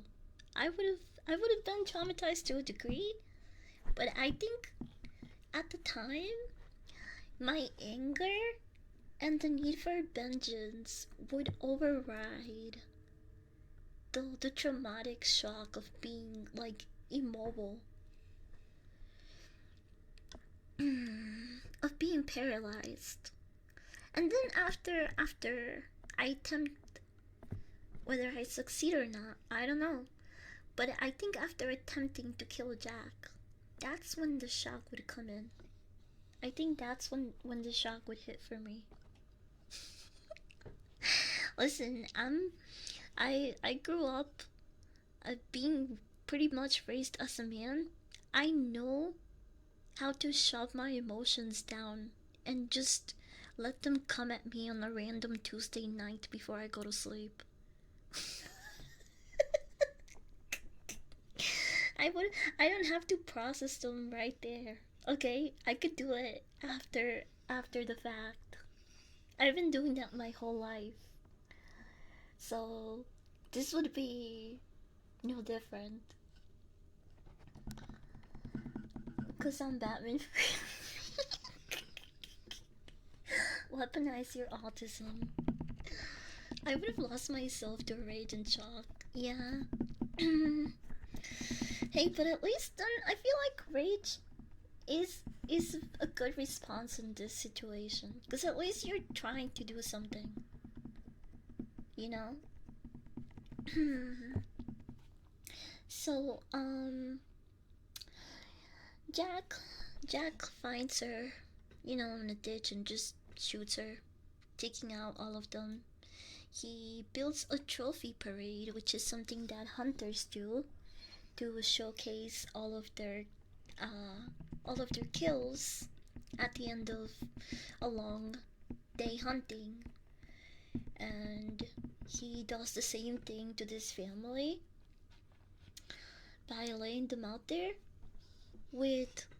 How many fucking crows did he kill, bro? Wait, what? Dude, this man's aim is actually kinda goated. What the fuck? 1, 2, 3, 4, 5, 6, 7, 8, 9, 10, 11, 12, 13, 14, 15, 16, 17, 18, 19, 20, 21, 22, 23, 24, 25 times 2, that's 50. He fucking killed 50 crows, bro? What? He killed 50 crows! Dude, he must have really good aim, what the fuck? And then we have one of the most fucked up scenes in the movie where, Grumpy, the kid that wasn't psyched about being in the hunting trip and was frowning the entire time. He uses wires before rigor mortis kicks in to pulse him, waving and smiling. It's really fucked up. He just kind of keeps him as a prop there to welcome him and his walking fridge. And also, I don't know where I heard this, but I heard, hold on, let me look it up just to confirm. I heard rigor mortis is not permanent.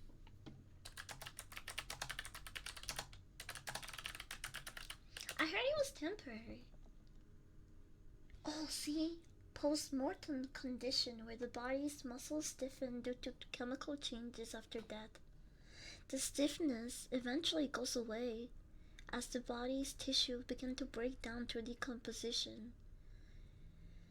Okay, so it says here, it lasts 6 to 12 hours, but sometimes it persists, generally lasting around 24 to 36 hours. Well, that's a lot of time. But yeah, rigor mortis is not permanent. Hi, Gray, welcome in. I mopped this up. Okay.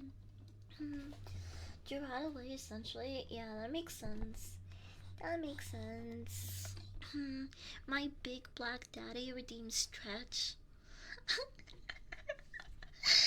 What is that username? Bro, what?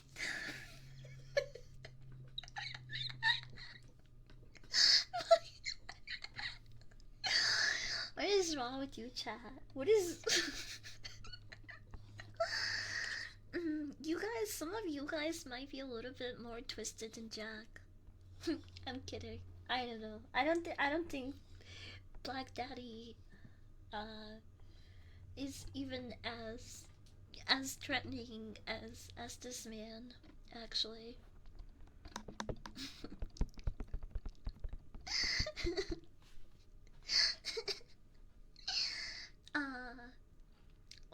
Where am I? Oh, right.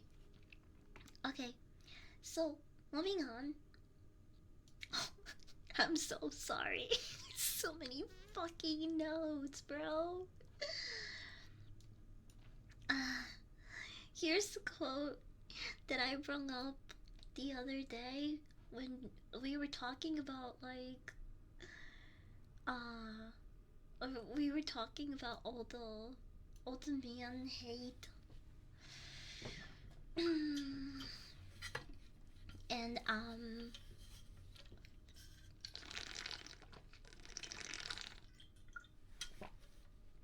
when Twitter was talking about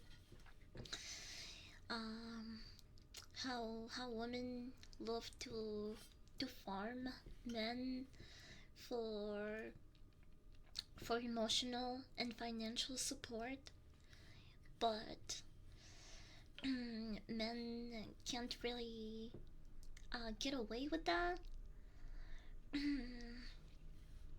And I put this quote here because it showcases how Jack sees the world himself too. It is no secret that Jack is misogynistic. How the fuck you say that word? Misogynistic. Whatever. He mostly kills women.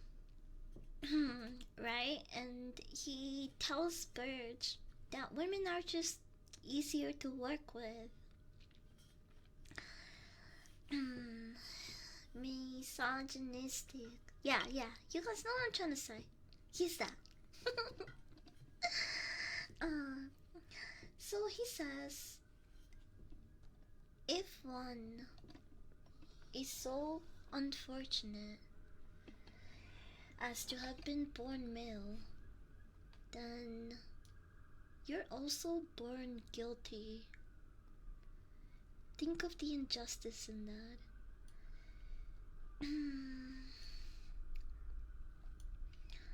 He basically says that men walk around with this guilt without even having to harm a little bunny just because they're men. And in a lot of situations, the victim is always the woman, and the man is always the criminal. Oh, it's the quote that he says here. I forgot I put it here. He says women are always the victims, right? And men, they're always the criminals. Hi Forsaken, welcome in. So, we are now in the fourth incident.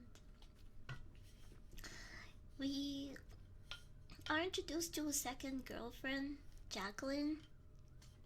Jack calls her Simple. This relationship is different than the others. Jack actually admits to having feelings for this woman. More than... whoa. The sirens are blaring. He says he has more feelings than he probably should for this woman.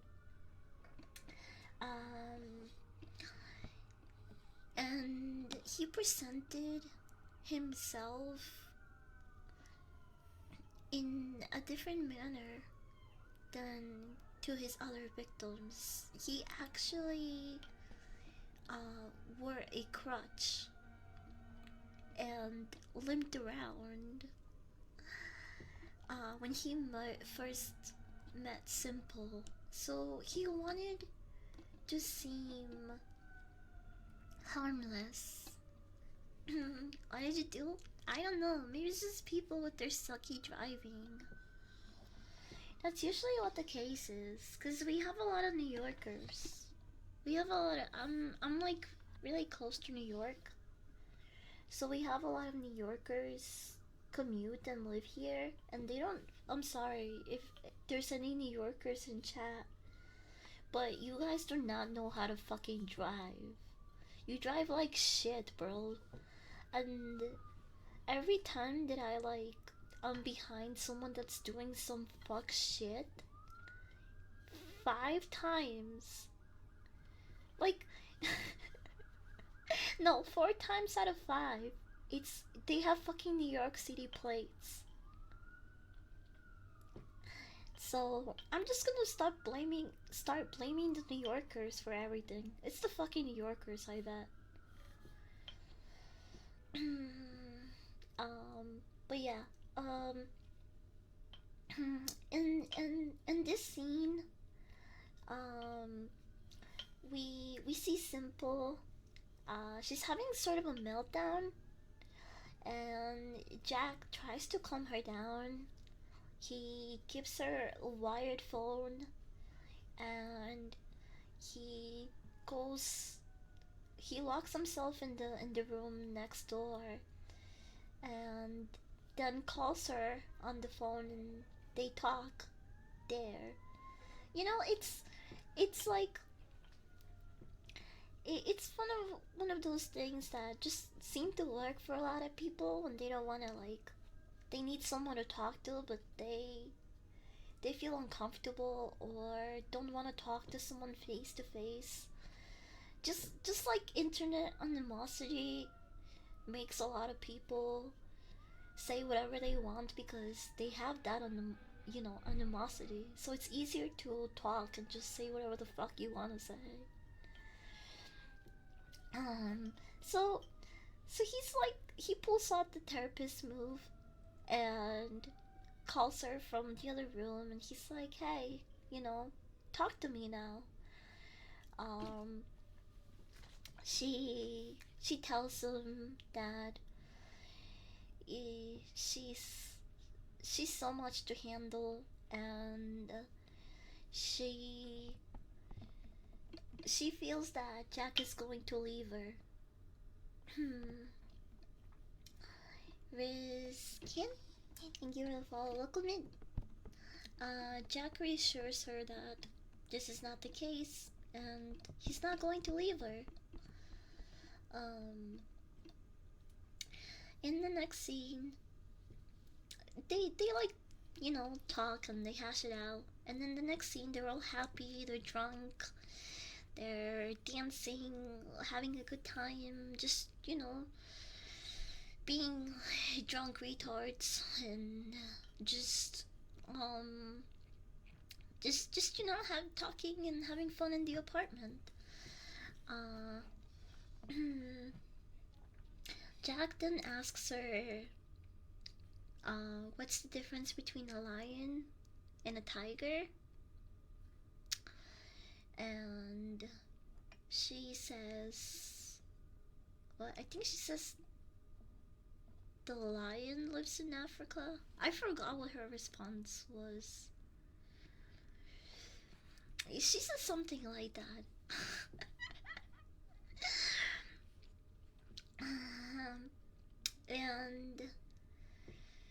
And then he asked her, it was a tiger? Oh, okay. So yeah, I think she says the tiger lives in Africa.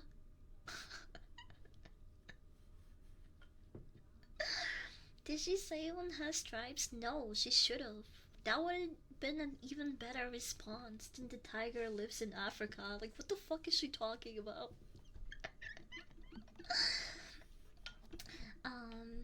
And then he asks her what's the difference between an architect and an engineer. And I believe she says,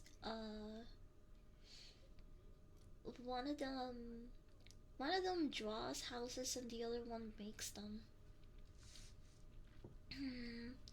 And after hearing her responses, Jack tells her, boy, you are really fucking dumb. And she's like, stop that. Why can't we just have a normal conversation? Like, what do you do for a living, for example?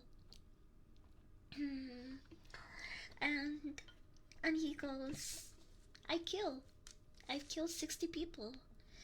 I'm a serial killer, simple. And she just like plays it off as a joke. And she's like, you're weird, Jack. What the fuck? Let's not forget they're both drunk as well. So she just, you know, plays it off as him being a little weirdo. And then he says, why? Because I'm saying that I've killed 61 people? And she responded with, but you said 60. And Jack goes, if you weren't as dumb as a fucking doorknob, you would be familiar with the term updated.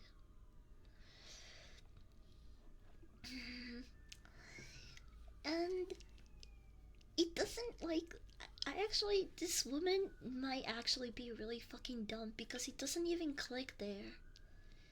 She's just like, you're being so weird, Jack. Come on, stop that. And he asks her for a marker. So she fetches the marker for him. And then they have this weirdly intimate scene where he's admiring her booba, her badunkas, her love sacks, whatever you want to call them, her mommy milkers. And while he's doing this, he uses the marker to put like surgical cutting marks around her breasts, like a surgeon would do. And she's like, "Oh my gosh, Jack, you're really weird. See, this is the type of stuff that I'm talking about." Um, so she gets really creeped out by that. She runs outside and she approaches a cop car that happens to be parked just right outside of her building. Um, and at this moment, she is generally freaked out and tells the cop, "Please help me. My my boyfriend's a serial killer. He just told me he killed 60 people." And the cop could just smell the liquor on her. So instead, he starts questioning her and going like, "Lady, how much have you had to drink? What the fuck is going on here?"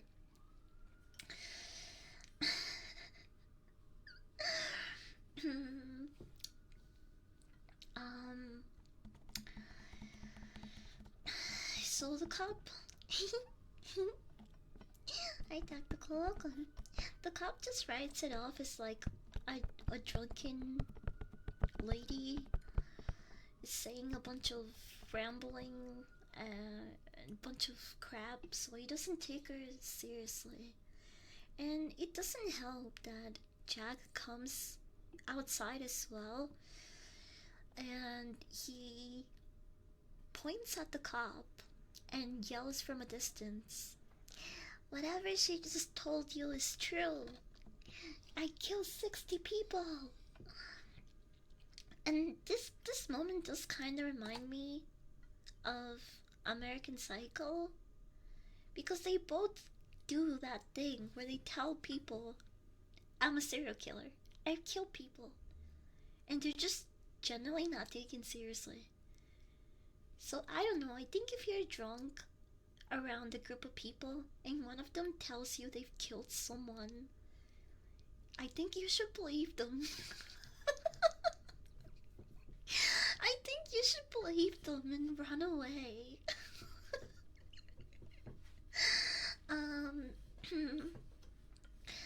The officer just gets really annoyed by these two drunken idiots and drives off.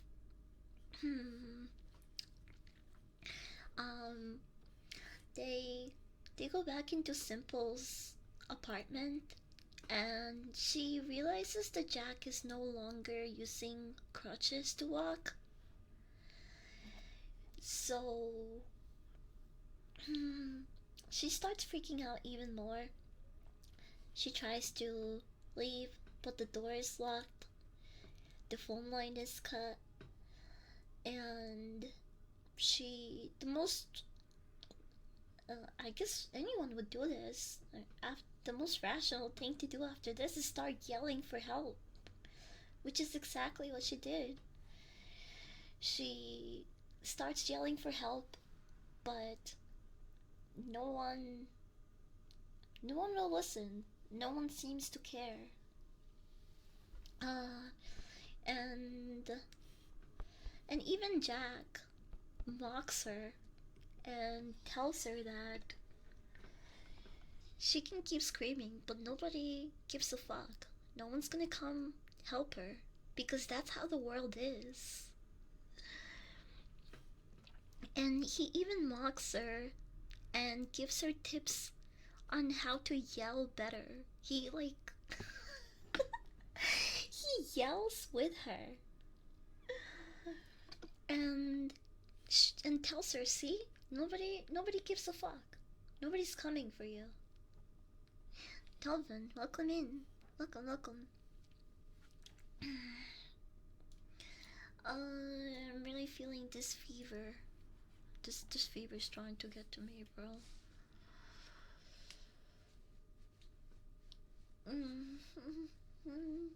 She was like, Jack was like, "That's not how you do it, girl. This is how you yell." That was despairing. See how no one came to help her? I feel bad for her. Yeah, it's kind of similar to how when I like see people like outside or hitchhiking, like sometimes I do want to help, bro, but I'm a tiny girl. I should not be picking up hitchhikers. So unfortunately, he's right. That is how the world is sometimes.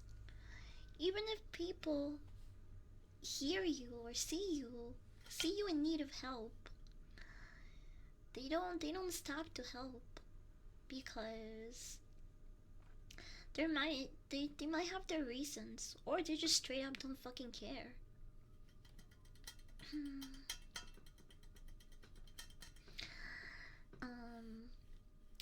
But yeah.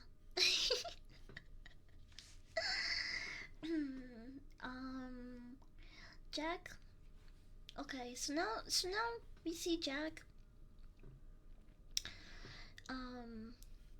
This scene is hard to watch because he does end up killing Simple, but at the beginning, she is very much alive as he is cutting off her breasts. I'm guessing that she died from shock. I feel like anyone would. Shock or bleeding out, whichever came first. But this dude sliced off her breast. And he made one of her titties into a wallet. And the other he plastered on top of on the windshield of a random car outside the building.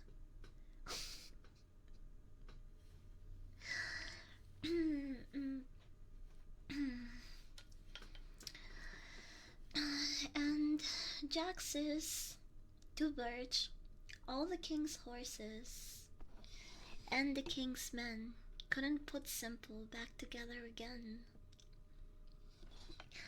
And Birch tells him, why are they always so stupid? Who's stupid? All the women you kill strike me as unintelligent. And Jack says, I've also killed men. But you only talk about the stupid women.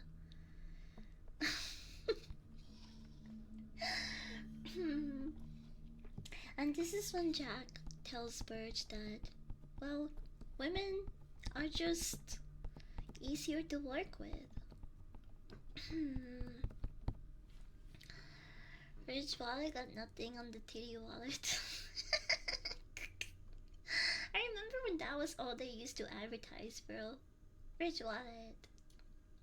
And this is when Jack and Birch get into another discussion.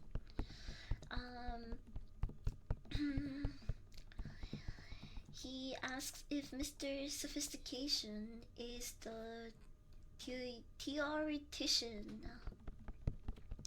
And Jack responds by, I can tell you're lapping it up when I tell you about Mr. Sophistication. So Jack hears voices that order him to do this or to do that. Jack must be psychotic. I loathe diagnosis you can just write down in letters. And Birch tells him, that's not fair. The letters are clear. They look after us and create boundaries between good and evil. And they carry religion. Which Jack responds by saying, religion has ruined human beings because your God teaches people to ignore the tiger within. It turns us all into slaves. And Birch responds with, you should have read the right letters in your life, but you didn't want to. Jack tells Birch that Mr. Sophistication argues quite well and that the ultimate goal for the human being is not prior to death, but after.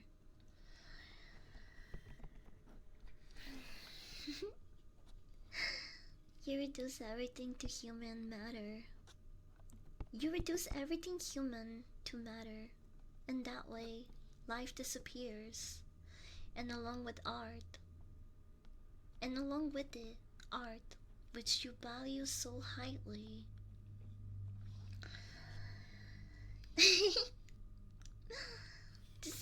I wrote this. I think I wrote this as I was actually watching the movie. So there are direct quotes from it. Jack responds and says, "Birch, you're a bitter old bastard. You kill art by imposing your moral ruler on life, which I want to free, because art is so immeasurable vaster than we'll ever understand."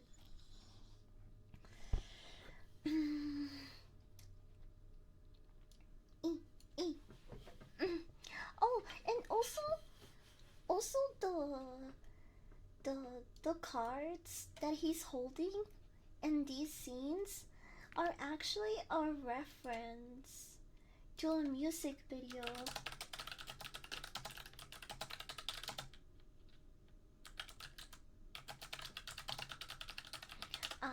Hold on. No.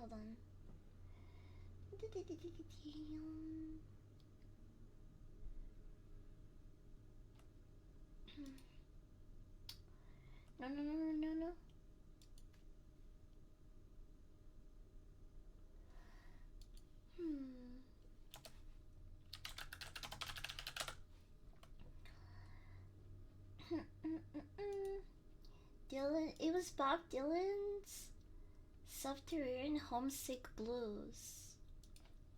That is what it's referencing in those scenes. So this, wait, what? Someone reacting to it.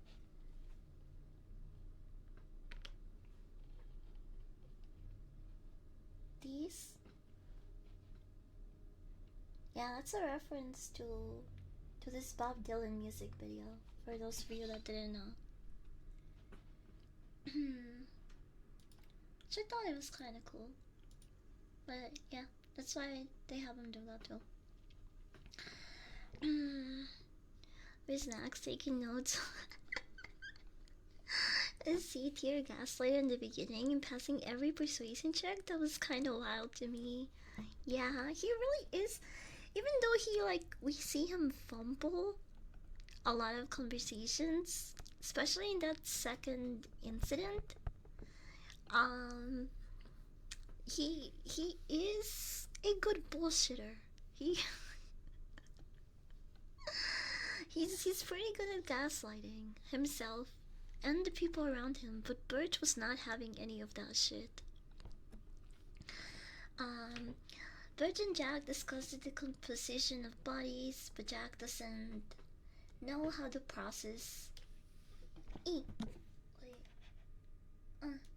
Doesn't know the process, so he attributes it to the process that grapes go through to make dessert wine. In order to achieve the most sublime sweetness, and by the way, the red text is Jack, obviously, and the white text is Birch. I color coded the quotes for my own satisfaction. I'm such a nerd. Killed me. He says, in order to achieve the most sublime sweetness and the greatest wines, nature has provided us with various methods. The three most common forms of decomposition are frost, dehydration, and the fungus called the novel rot. and this is true. These are three different methods for making wine. He explains all three and says that these things allow for the living grape to become part of an artwork, which is what he's sort of comparing his murders to. He goes on and says, you can view the process that starts in a human being after death in the same manner. And Burge interrupts him and tells him, says you. And I still say that without love, there is no art. It's not up for debate. The thing you are talking about with the grapes is just nature's method of decomposing. If decomposition is a way to salvation, then what about your house?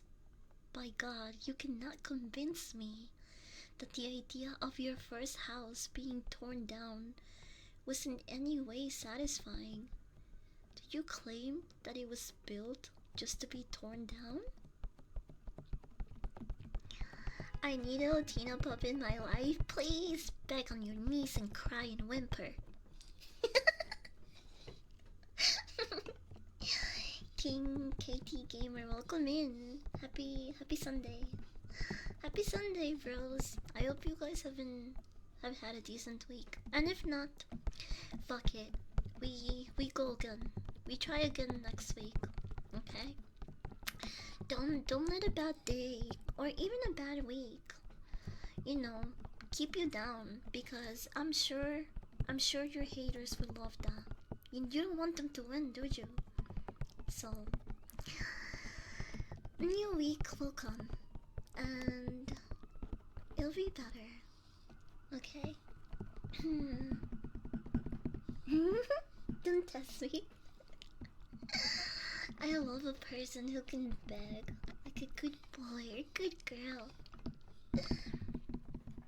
That's why I couldn't like help but to giggle at that like Latina post that I quote retweeted. There is no that post, that woman sounded more like a Latina grandma than anything. I've only heard this sort of sentence from a Latina grandma. Okay? This is the embodiment of a grandma right there. Ain't no there is no no Latina that is this submissive and obedient. And yes, we do like cooking as a love language. But why would anyone fucking spend time making 2 entire different entrees, main dishes? I can only see that being a thing if you're like a fucking grandma. This is a fantasy. Your average Latina. This is how you know they've never been around the average Latina.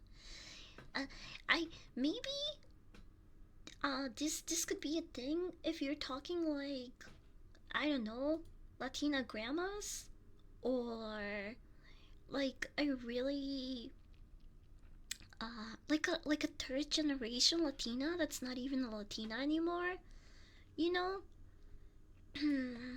It says your average Latina.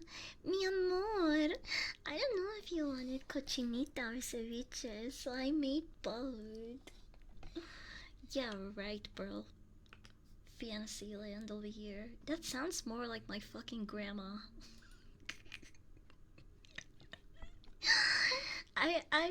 I've never met a Latina woman on the younger side that would do those type of things. Can't pronounce a German beer at all. At least you're not getting your tits cut off on a Sunday. That's true. Life could be worse. Have a good lurk, mute. Yeah, I thought Latinas would be more feisty. Probably telling me to get off my lazy ass and cook for myself. I mean, we do love cooking, but it's just retarded to cook 2 main dishes. Who would do that? That's how you know it's a fantasy.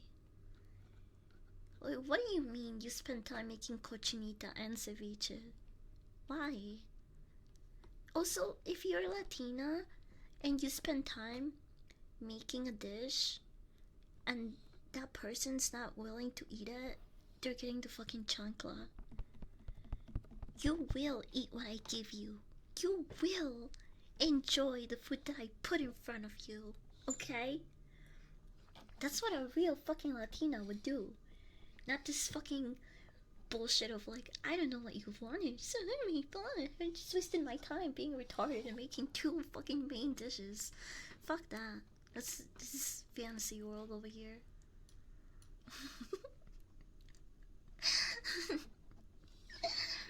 But you be my submissive Latina? Hell no, bro. Never, ever. Even just thinking about being submissive for anyone makes me want to throw up. I think,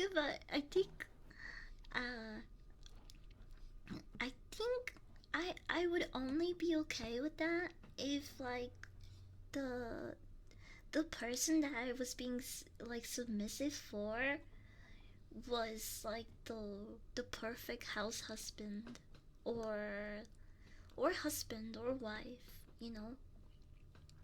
But if you want me to submit, if you want a submissive wife, then you better be prepared to be a providing and a fucking assertive and dominant partner, man, woman, whatever the fuck. Because I ain't submitting to no fucking pussy. That's for sure. That's for sure. So Henry Cavill, I mean, is he? I don't know. I don't fucking know how he really is personality-wise. I don't care how you look. As long as you can, like, you know, provide and take care. And he has that vibe. Yeah, I don't know. I don't know his personality. It's not a look thing. It's definitely an attitude thing.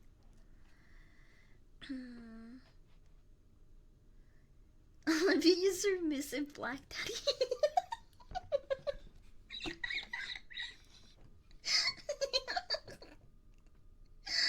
Hi, Salty. Welcome in.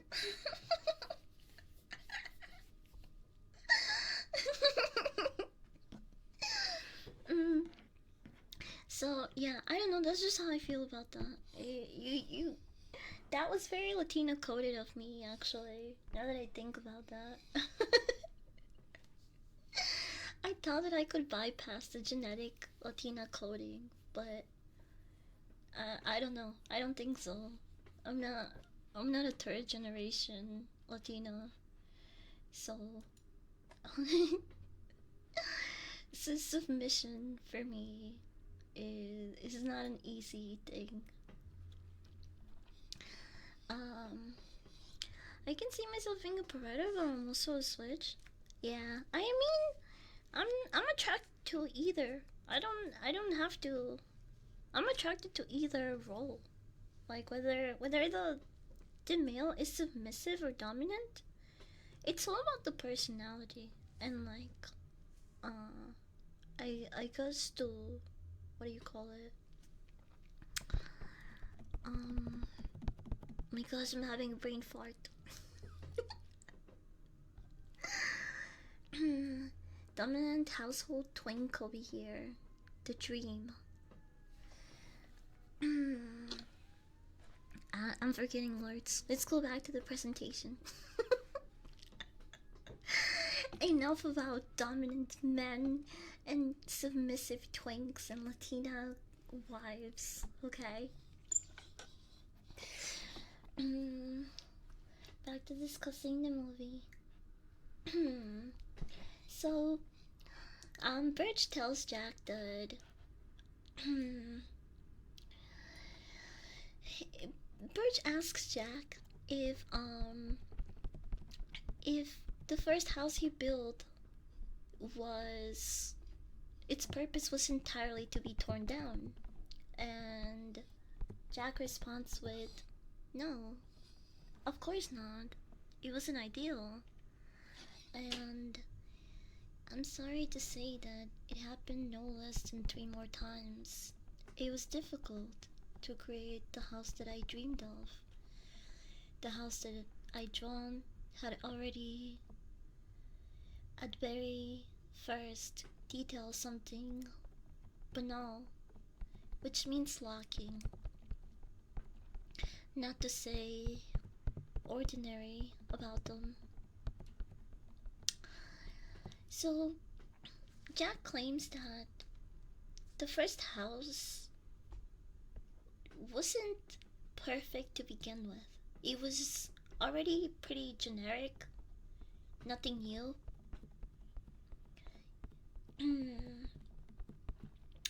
uh, and when you say something, okay, wait. Actually, this is what I meant to say. He says, isn't that what you would call epi epi epignonism? Is that how you say it? Epigonism.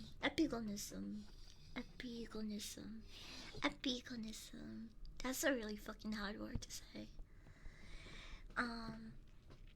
So that basically is to describe a soundwave artist who follow in the footsteps of a more famous predecessor, creating works that are derivative and lack the original spark. So what is that? Music? I heard like thumping, but I think it's music. So basically, Burge is telling him that he peaked. Like, well, so you peaked, right?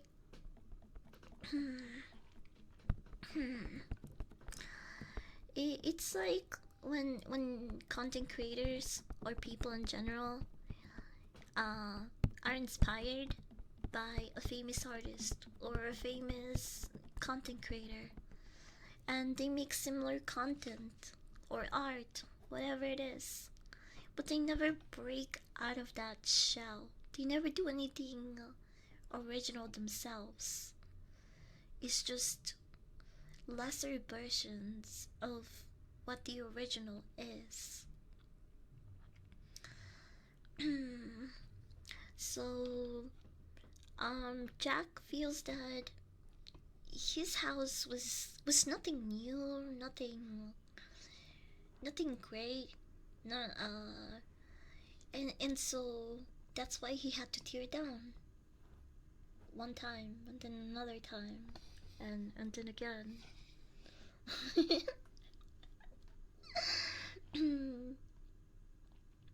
Where am I?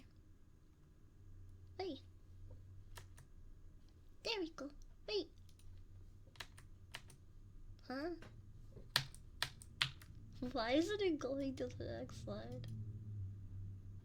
It's like stuck there. Okay.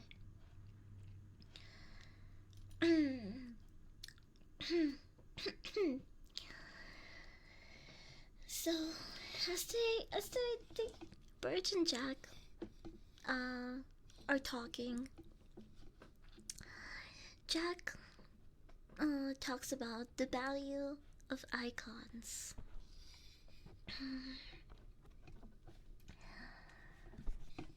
He tells Birch that an artist must be cynical and not worry about the welfare of humans or gods in his art. So this basically to Jack means that to have total creative freedom, you can't worry about how the public will take your actions. You can't worry about how the things that you do in the name of your art, craft, harm other people. And here he talks about um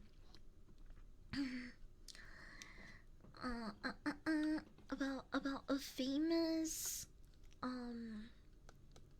airplane during World War II called the Stuka, which dive bombers used during World War II. And whenever there was a Stuka airplane in the area, it emitted this sound that people started recognizing to the point that just hearing the Stuka, was enough to create panic.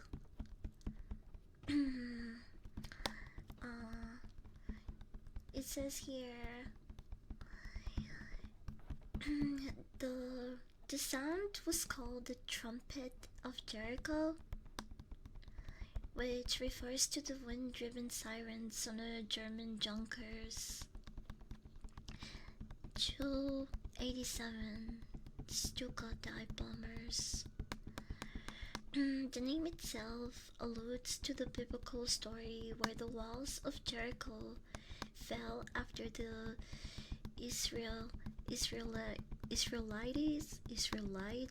Israelites blew trumpets. And he tells Burge that this might have been sadistic to him, but it's also a masterpiece.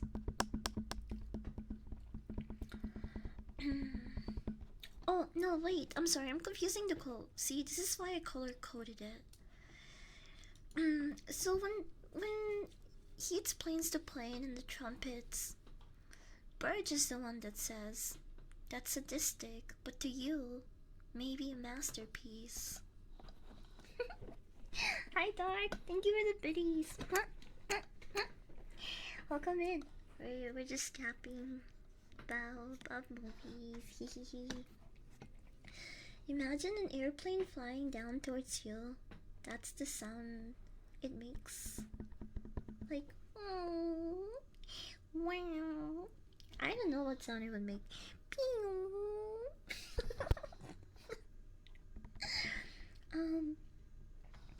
And Jack responds and tells him, no, it's more than a masterpiece. An icon. The people who constructed the Stuka were icon creators. What I'm getting at is this. As disinclined as the world is to acknowledge the beauty of decay, it's just as disinclined to give credit to us, who create the real icons of this planet. We are deemed as the ultimate evil. All the icons that have had an impact on the world and always will have an impact on the world are, for me, extravagant art. And Burge tells him, you antichrist. You antichrist. I don't recall ever having escorted a so thoroughly depraved person as you, Jack. Hold on. I got a fart.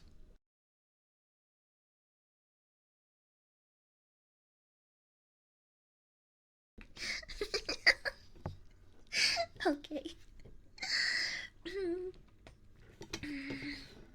So, Jack tells Burge that he admires these people because even if their form of art is destructive, they have impacted the world in ways that will never be forgotten. E,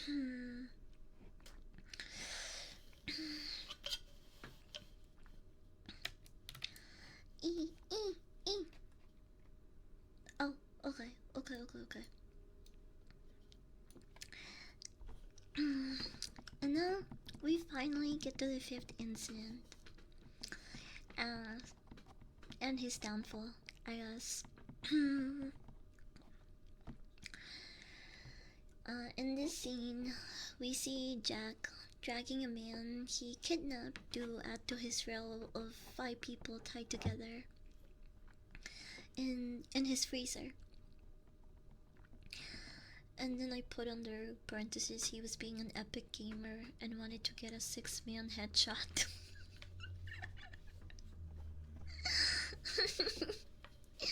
Epic gamer moment. To accomplish this, he would need a full metal jacket bullet. The man that he was adding to the headshot row happened to be an ex-military man, and he tells Jack that he has the wrong bullet. And Jack, being the perfectionist that he is, he had to do this right. So he leaves the walk-in fridge to obtain the proper bullet. Once he goes to the shop, the shopkeeper asks him for ID and a receipt, and Jack crashes out because he's never been asked for these things before. Why now? He just wants a single bullet. Just one. And the man refuses. The man refuses to sell him the bullet, so Jack storms out and he goes to a man named SB who knows he will have the proper bullet. This man is it seems to be a friend of Jack's. They're in friendly terms. But when he gets there, SP has already been tipped off by the other gun shop owner and the police because all of Jack's actions were catching up to him, and he was a major suspect in a robbery. So this guy was basically holding him off until the police would get there. He points the gun at Jack and tells him to sit down.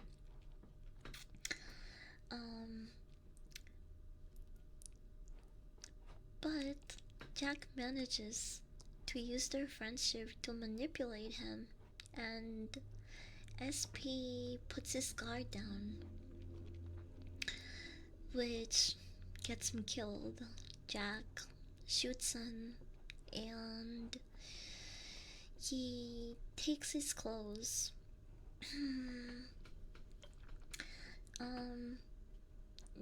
Then he looks for the proper bullet and waits for the cops to arrive at the scene. He surprises one of them and shoots him down. And it's just one. I'm guessing there were more cops arriving, but only one showed up to the scene. And Jack kills him. He steals his cop car. At this point, Jack is, I think, accepting his inevitable doom. Oh my gosh. Both. Hold on.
Okay, I'm back. I also want to take a piss.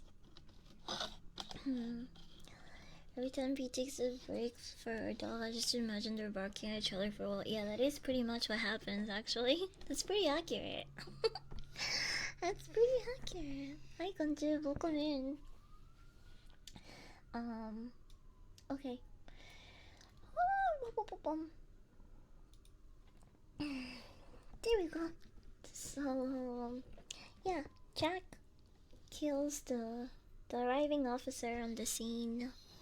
He gets into the cop car, just like you hear the sirens right now blaring. He does not give a fuck. He doesn't turn off the sirens. He has tunnel vision at this point. He just wants to get this fucking 6-man headshot, bro. At this point, he doesn't give a fuck. He drives the cop car to the warehouse, goes into the freezer, and points the sniper at the row. However, he notices that through the visor, it's really blurry, so he needs more space, more distance to make the shot.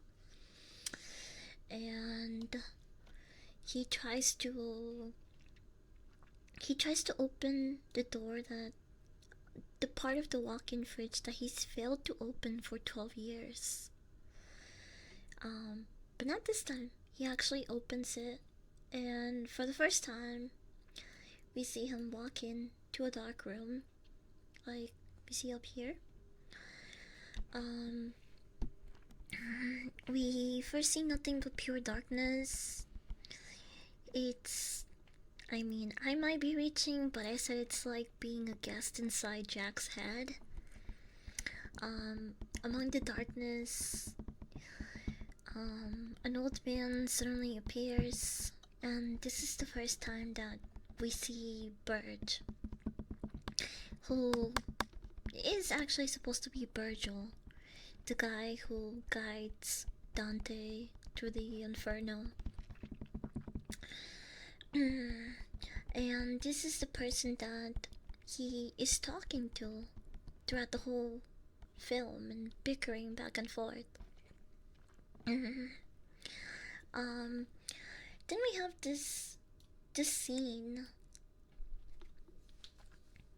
of Jack and Virgil. Well, actually, I'm getting ahead of myself, right? Because Cause Birch is sitting in the freezer and he asks him, "Hey, weren't you gonna build a house? Like, what happened to that?" And Jack tells him, "You know what? You're right." Birch encourages him to, finish off what he started. And so Jack resorts to using the only material he has available to finally build his house, which is the dozens of corpses that he's accumulated in this fridge. I'm not gonna show the actual house here. It might be a little too much to show. I don't want the bot to get nuked. And also, if anyone was interested in watching the film, that would be a scene that, well, would probably shock you a bit. It's so I do recommend you see it for yourselves if this discussion has been interesting to you. Ooh, wait, I wanna crack the other one. So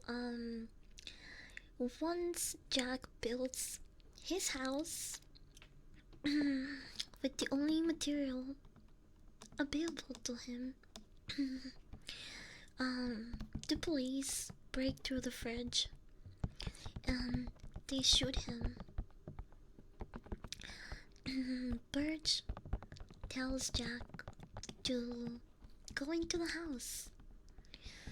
And this is where the movie starts getting kind of weird, and it's up for like viewer interpretation on whether Jack is Jack got shot by the cops and went to hell, or Birch just like took him straight to hell. Because the cops are shooting at Jack when he goes into the house and down the tunnel, and they begin their journey to hell. But they don't show him dying or getting shot. So like I actually can't figure that one out. I want to say the thing is that like ultimately he's not in the world of the living anymore. So I don't know. Might as well write him off as dead. It is heavily implied they shot his ass. Yeah, but we don't. It is implied, but not confirmed. That's where I'm just like, But whether he got shot or not is not really the question. It's, did he die in the end? And whichever way you see it, both answers are yes. Yeah, he's no longer. He's no longer in Earth committing murders. He's in hell. And they show this scene of him and Birch on their journey to hell, which is actually a direct reference from an old French painting of Birch and Dante going to the Inferno, which is right here. I have the original painting here.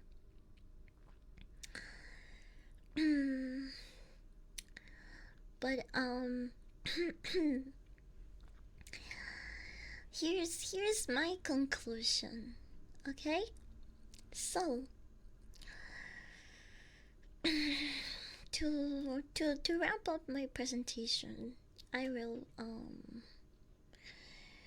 the house that Jack built does a good job of displaying mental health accurately, aside from demonizing psychopaths in psychological thrillers and horror movies, as psychological thrillers and horror movies often do. It also showcases how narcissism and misogyny can affect someone's view of the people and the world around them. It shows how instead of a developed photo. Wait. No, sorry. I'm fucking stupid. I skipped a line. It shows how the concepts of religion, art, and icons can be perverted by someone who sees the world as a film negative instead of a fully developed photo. And we see this all the time, whether it's in like horror movies or the real world. A lot of people will take a scripture or a philosopher's work and they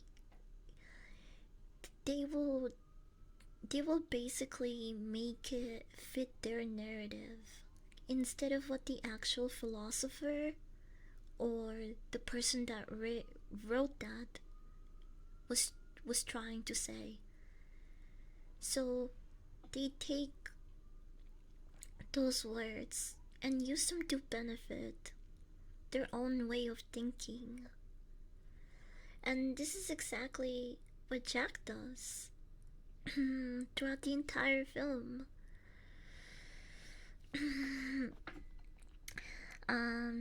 Your understanding of society, along with your inability to do true self-reflection and overwhelmingly self-indulgent attitude, affect your perspective on life, your worldview, and how you treat other people. So, the question is, do you consider destruction to be a valid form of art? Do you, chat? Do you? Huh? Do you think that just because something is seen as morally wrong by the majority of people, that is inherently wrong, even though some people might see it as natural, normal, or even good?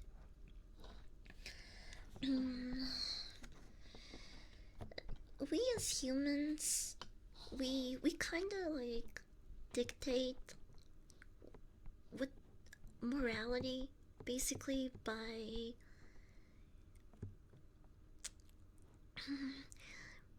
having a majority of people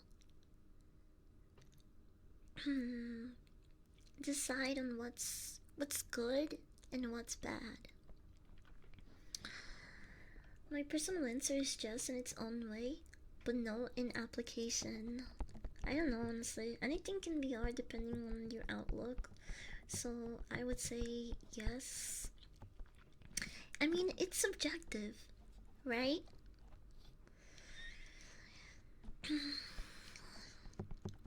Art, like a lot of things, are subjective, and they have a lot to do with how you were raised, your environment, and all of those things.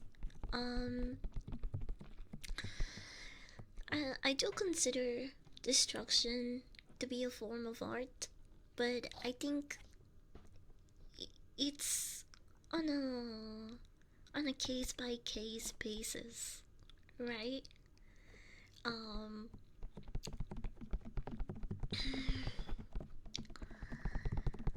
Where I committing. Would I recommend committing these heinous acts as a form of art? Absolutely not. Yeah.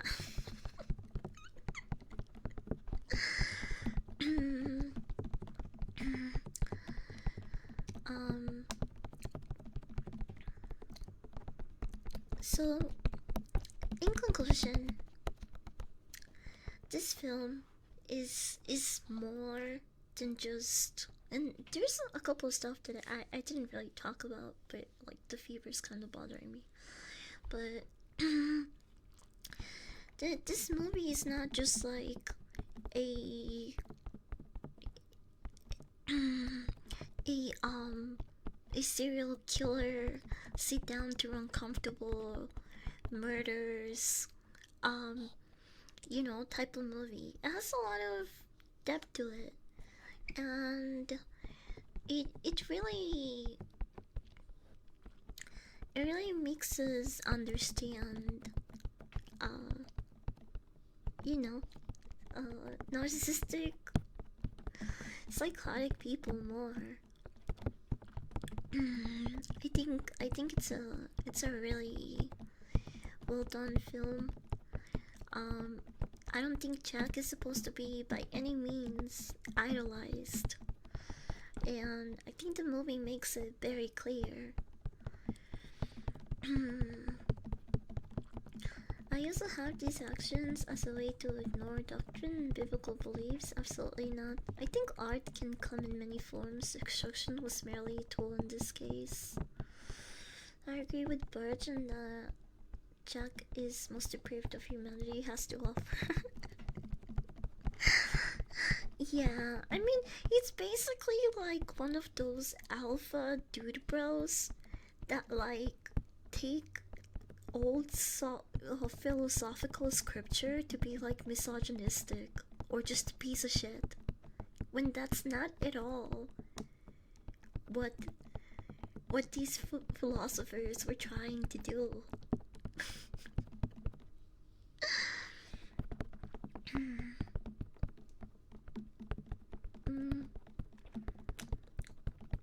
I don't know, like destruction being just a mere tool though.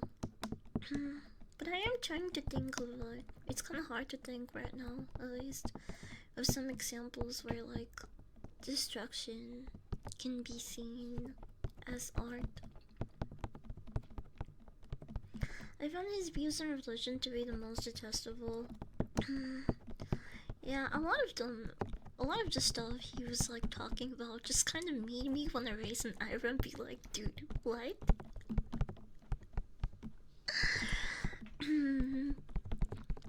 And you know what's the really funny thing? It just goes to show you the type of like narcissistic dumbass that Jack is. He believes religion is bad, right? He's not a very religious person. He even tells Birch that heaven and hell are all the same to him, right? But when he gets incredibly lucky, for example,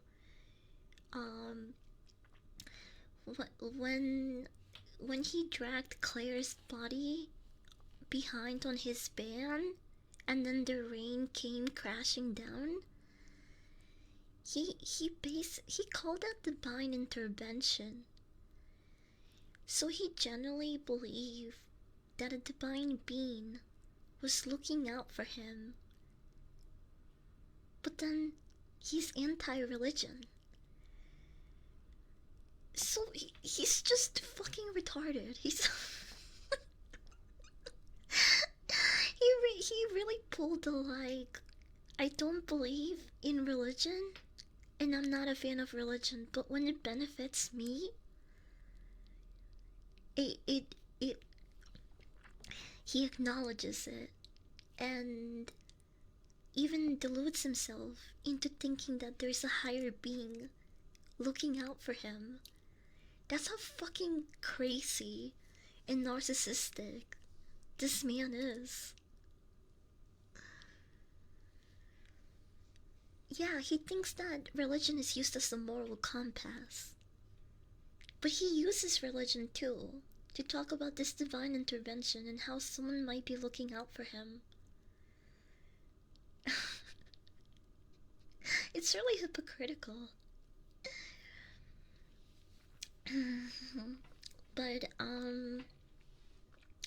yep, that's the house that Jack built.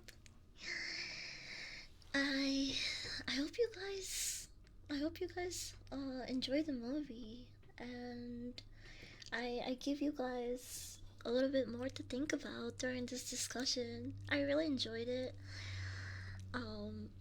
I don't know what the next movie that I'll pick to do a analysis on will be, but of course I'll let you guys know ahead of time, so some of you get the chance to watch the movie and, you know, not be entirely lost. Even if you didn't watch this movie, I hope this was a nice discussion, that maybe you are interested in watching it now.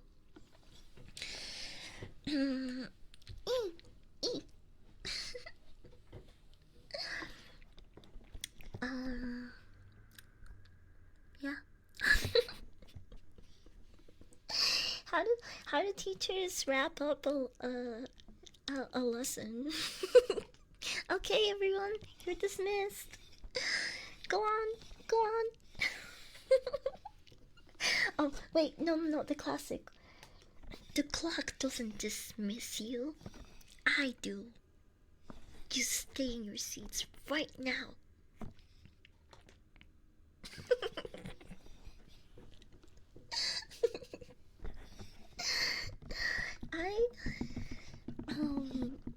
I'm glad that we finally got to go over this movie and discuss it, because oh my gosh, every time that I plan to do this, I either had something happen, my family interrupted me, or I got sick.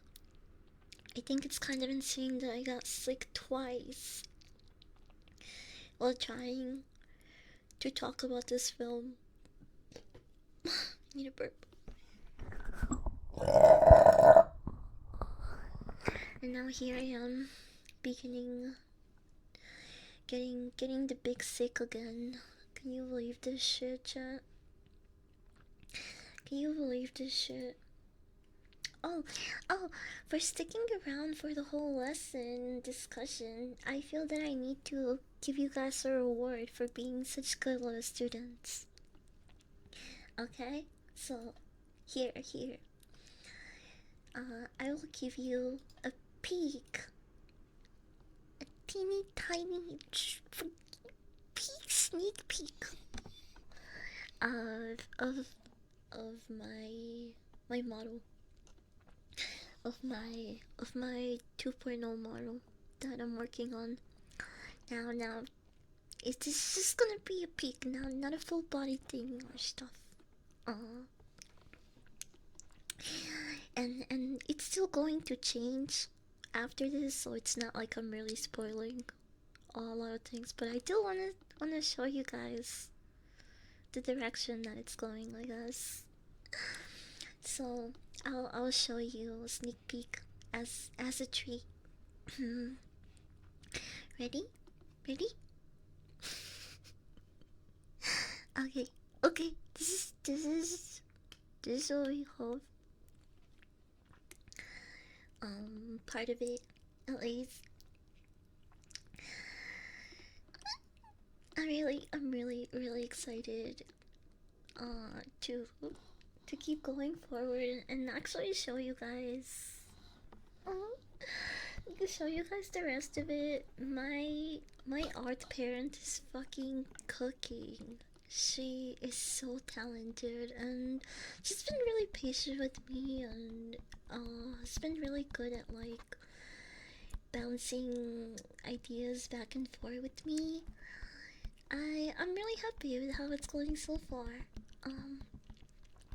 There's going to be, I think this new model is gonna have a bit more of my personality. We're adding a couple of like, I want to give myself on my dog ears. I'm gonna give myself a fishing lure, maybe like a spinning reel as a piercing. And we're doing a couple of other things, but I really like the way that it's coming out. I love the face. It looks really cute and kind of like instead of I mean, it still looks very anime, but I like the eye shape. It looks more like it looks more cartoonish, I guess. And I don't know, I just really fuck with that style. But yeah, I'm really excited. I'm really excited. Sage from Sonic Frontiers. Wait, who is that? Hold on. Sage Sonic Frontiers. Oh, wait, she's cute. Oh, she's really cute. That's really funny. I can kind of see it, yeah. I like. Oh, what I really like about this model is because, I mean, right now I have red eyes, but I don't have like other tones. Hold on, let me take off the glow. And, and the tones that I have there, like you see a little bit of like orange and stuff. Can I get closer? No, I can't get closer. But you see my eyes. I feel like it's kind of hard to tell. The other tones, like there is some orange, there is a little bit of yellow, and I think it'll be a little bit more noticeable in this model. So I think the colors are gonna really pop. They're gonna look really cool. I'm really happy with where it's going.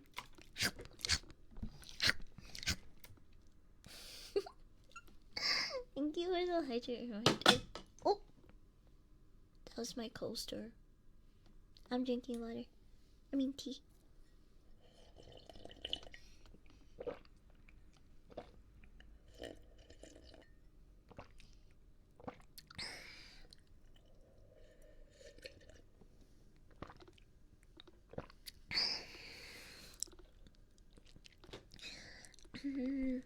But yeah, I'm really happy where it's going. Hey, I'm so excited. Who is there any V kissers around? Any V kissers?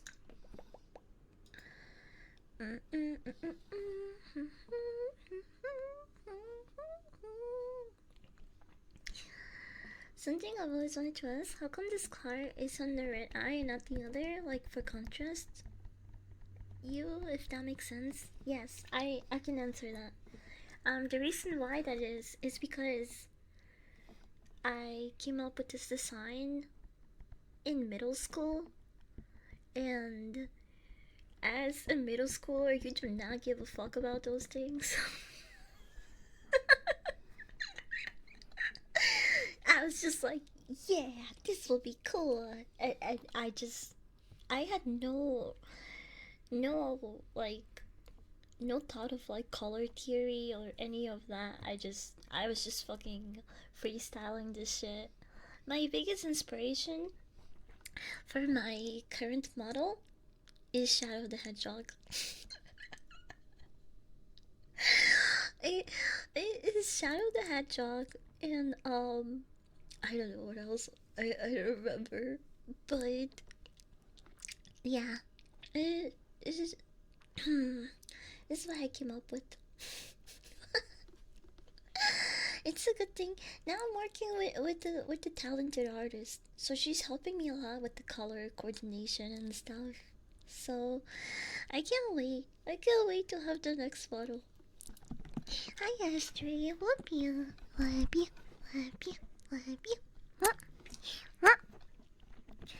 Okay, I don't wanna stick around too long and keep giving you guys my goodies. I'm getting sick. I don't wanna get you guys sick.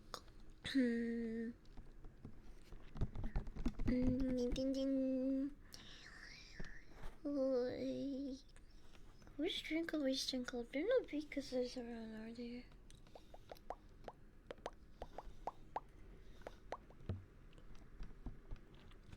Not on cookies.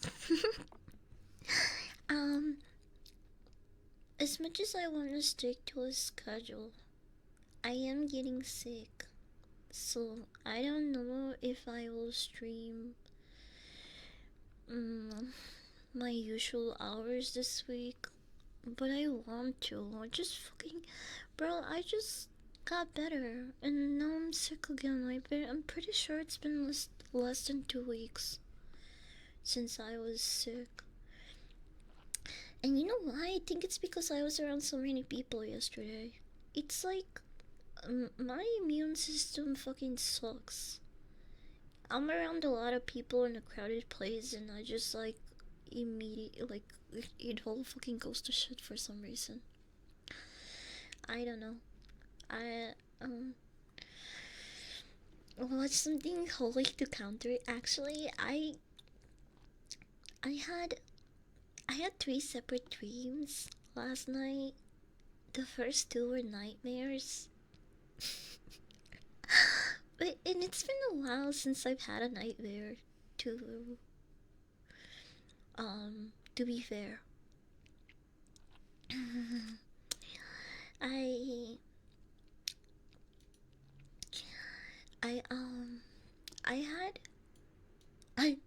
I woke up 3 times last night, right? The first time, it was a nightmare, but like some sort of shadowy figures, demons, I don't fucking know. But let me tell you how horrible the second was. The second one was awful. because in the second scene, I was in the shower and the lights were off for some reason. So I was in the shower in the dark. And then I turned over to look at the corner, and there is like the shadow of a man. They're just standing there, and it's a very shadowy figure. All you can really see are like his eyes and his smile. And then I like looked down, and even though it was basically just like a shadow figure, I still managed to see his dick.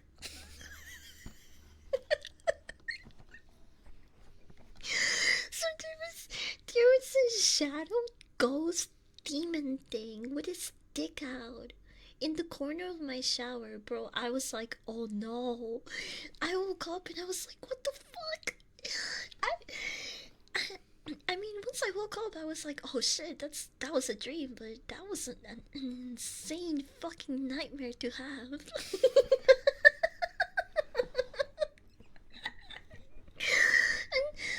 I didn't want to sleep again, but then I did. And the dream was actually nice. Like, it was so nice that I didn't remember it, because it didn't traumatize me.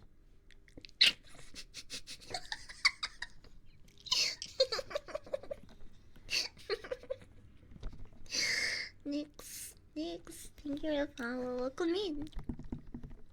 Was he packing? No, his shit was shriveled up. Probably was cold. I don't know, probably was cold. Maybe he's a griller. He just needed to like start jorking his shit. That's probably the case.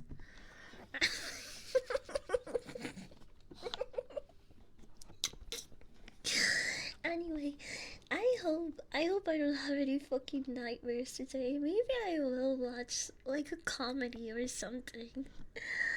I've been watching way too much horror. I wish I could go see Predator again. I mean, I don't know why I said I wish. I can, but I'm getting sick, so it's not ideal to even like be out and about. No, stop redeeming triggers. I'm saying bye. Here are your lickies. I'm sorry. I'm sorry they weren't long, but also I'm sick. You don't want sick puppy cuties, do you?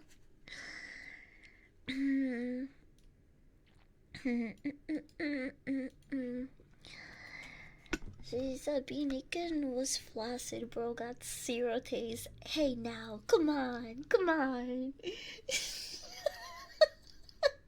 Now that's just fucked up. Now that's just fucked up. What do you mean he saw me and went flaccid? Fuck you. I can turn on a demon entity ghost thing. Fuck you.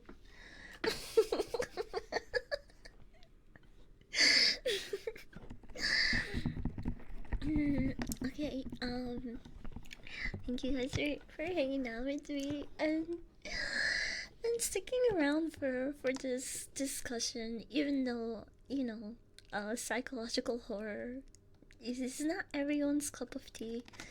I really did enjoy this movie, and I don't know, you can fight me on this, but I think it's better than American Psycho. I do see why they get compared. American Psycho's still a good movie though. I'm not saying it's bad by any means. It's just my opinion, okay? Don't take it personally. If you haven't checked it out, go watch Guillermo del Toro's Frankenstein Monster. It's a really well done, beautiful film, and I do want to jab about it. Probably next time. Bye everyone. Say hi to Nixie for me. I'll try to rest well and eat good, so I don't spend too much time sick this time. I definitely don't want to lose my boys. Bye. Have a good rest of your weekend. Bye. See you on the next scene.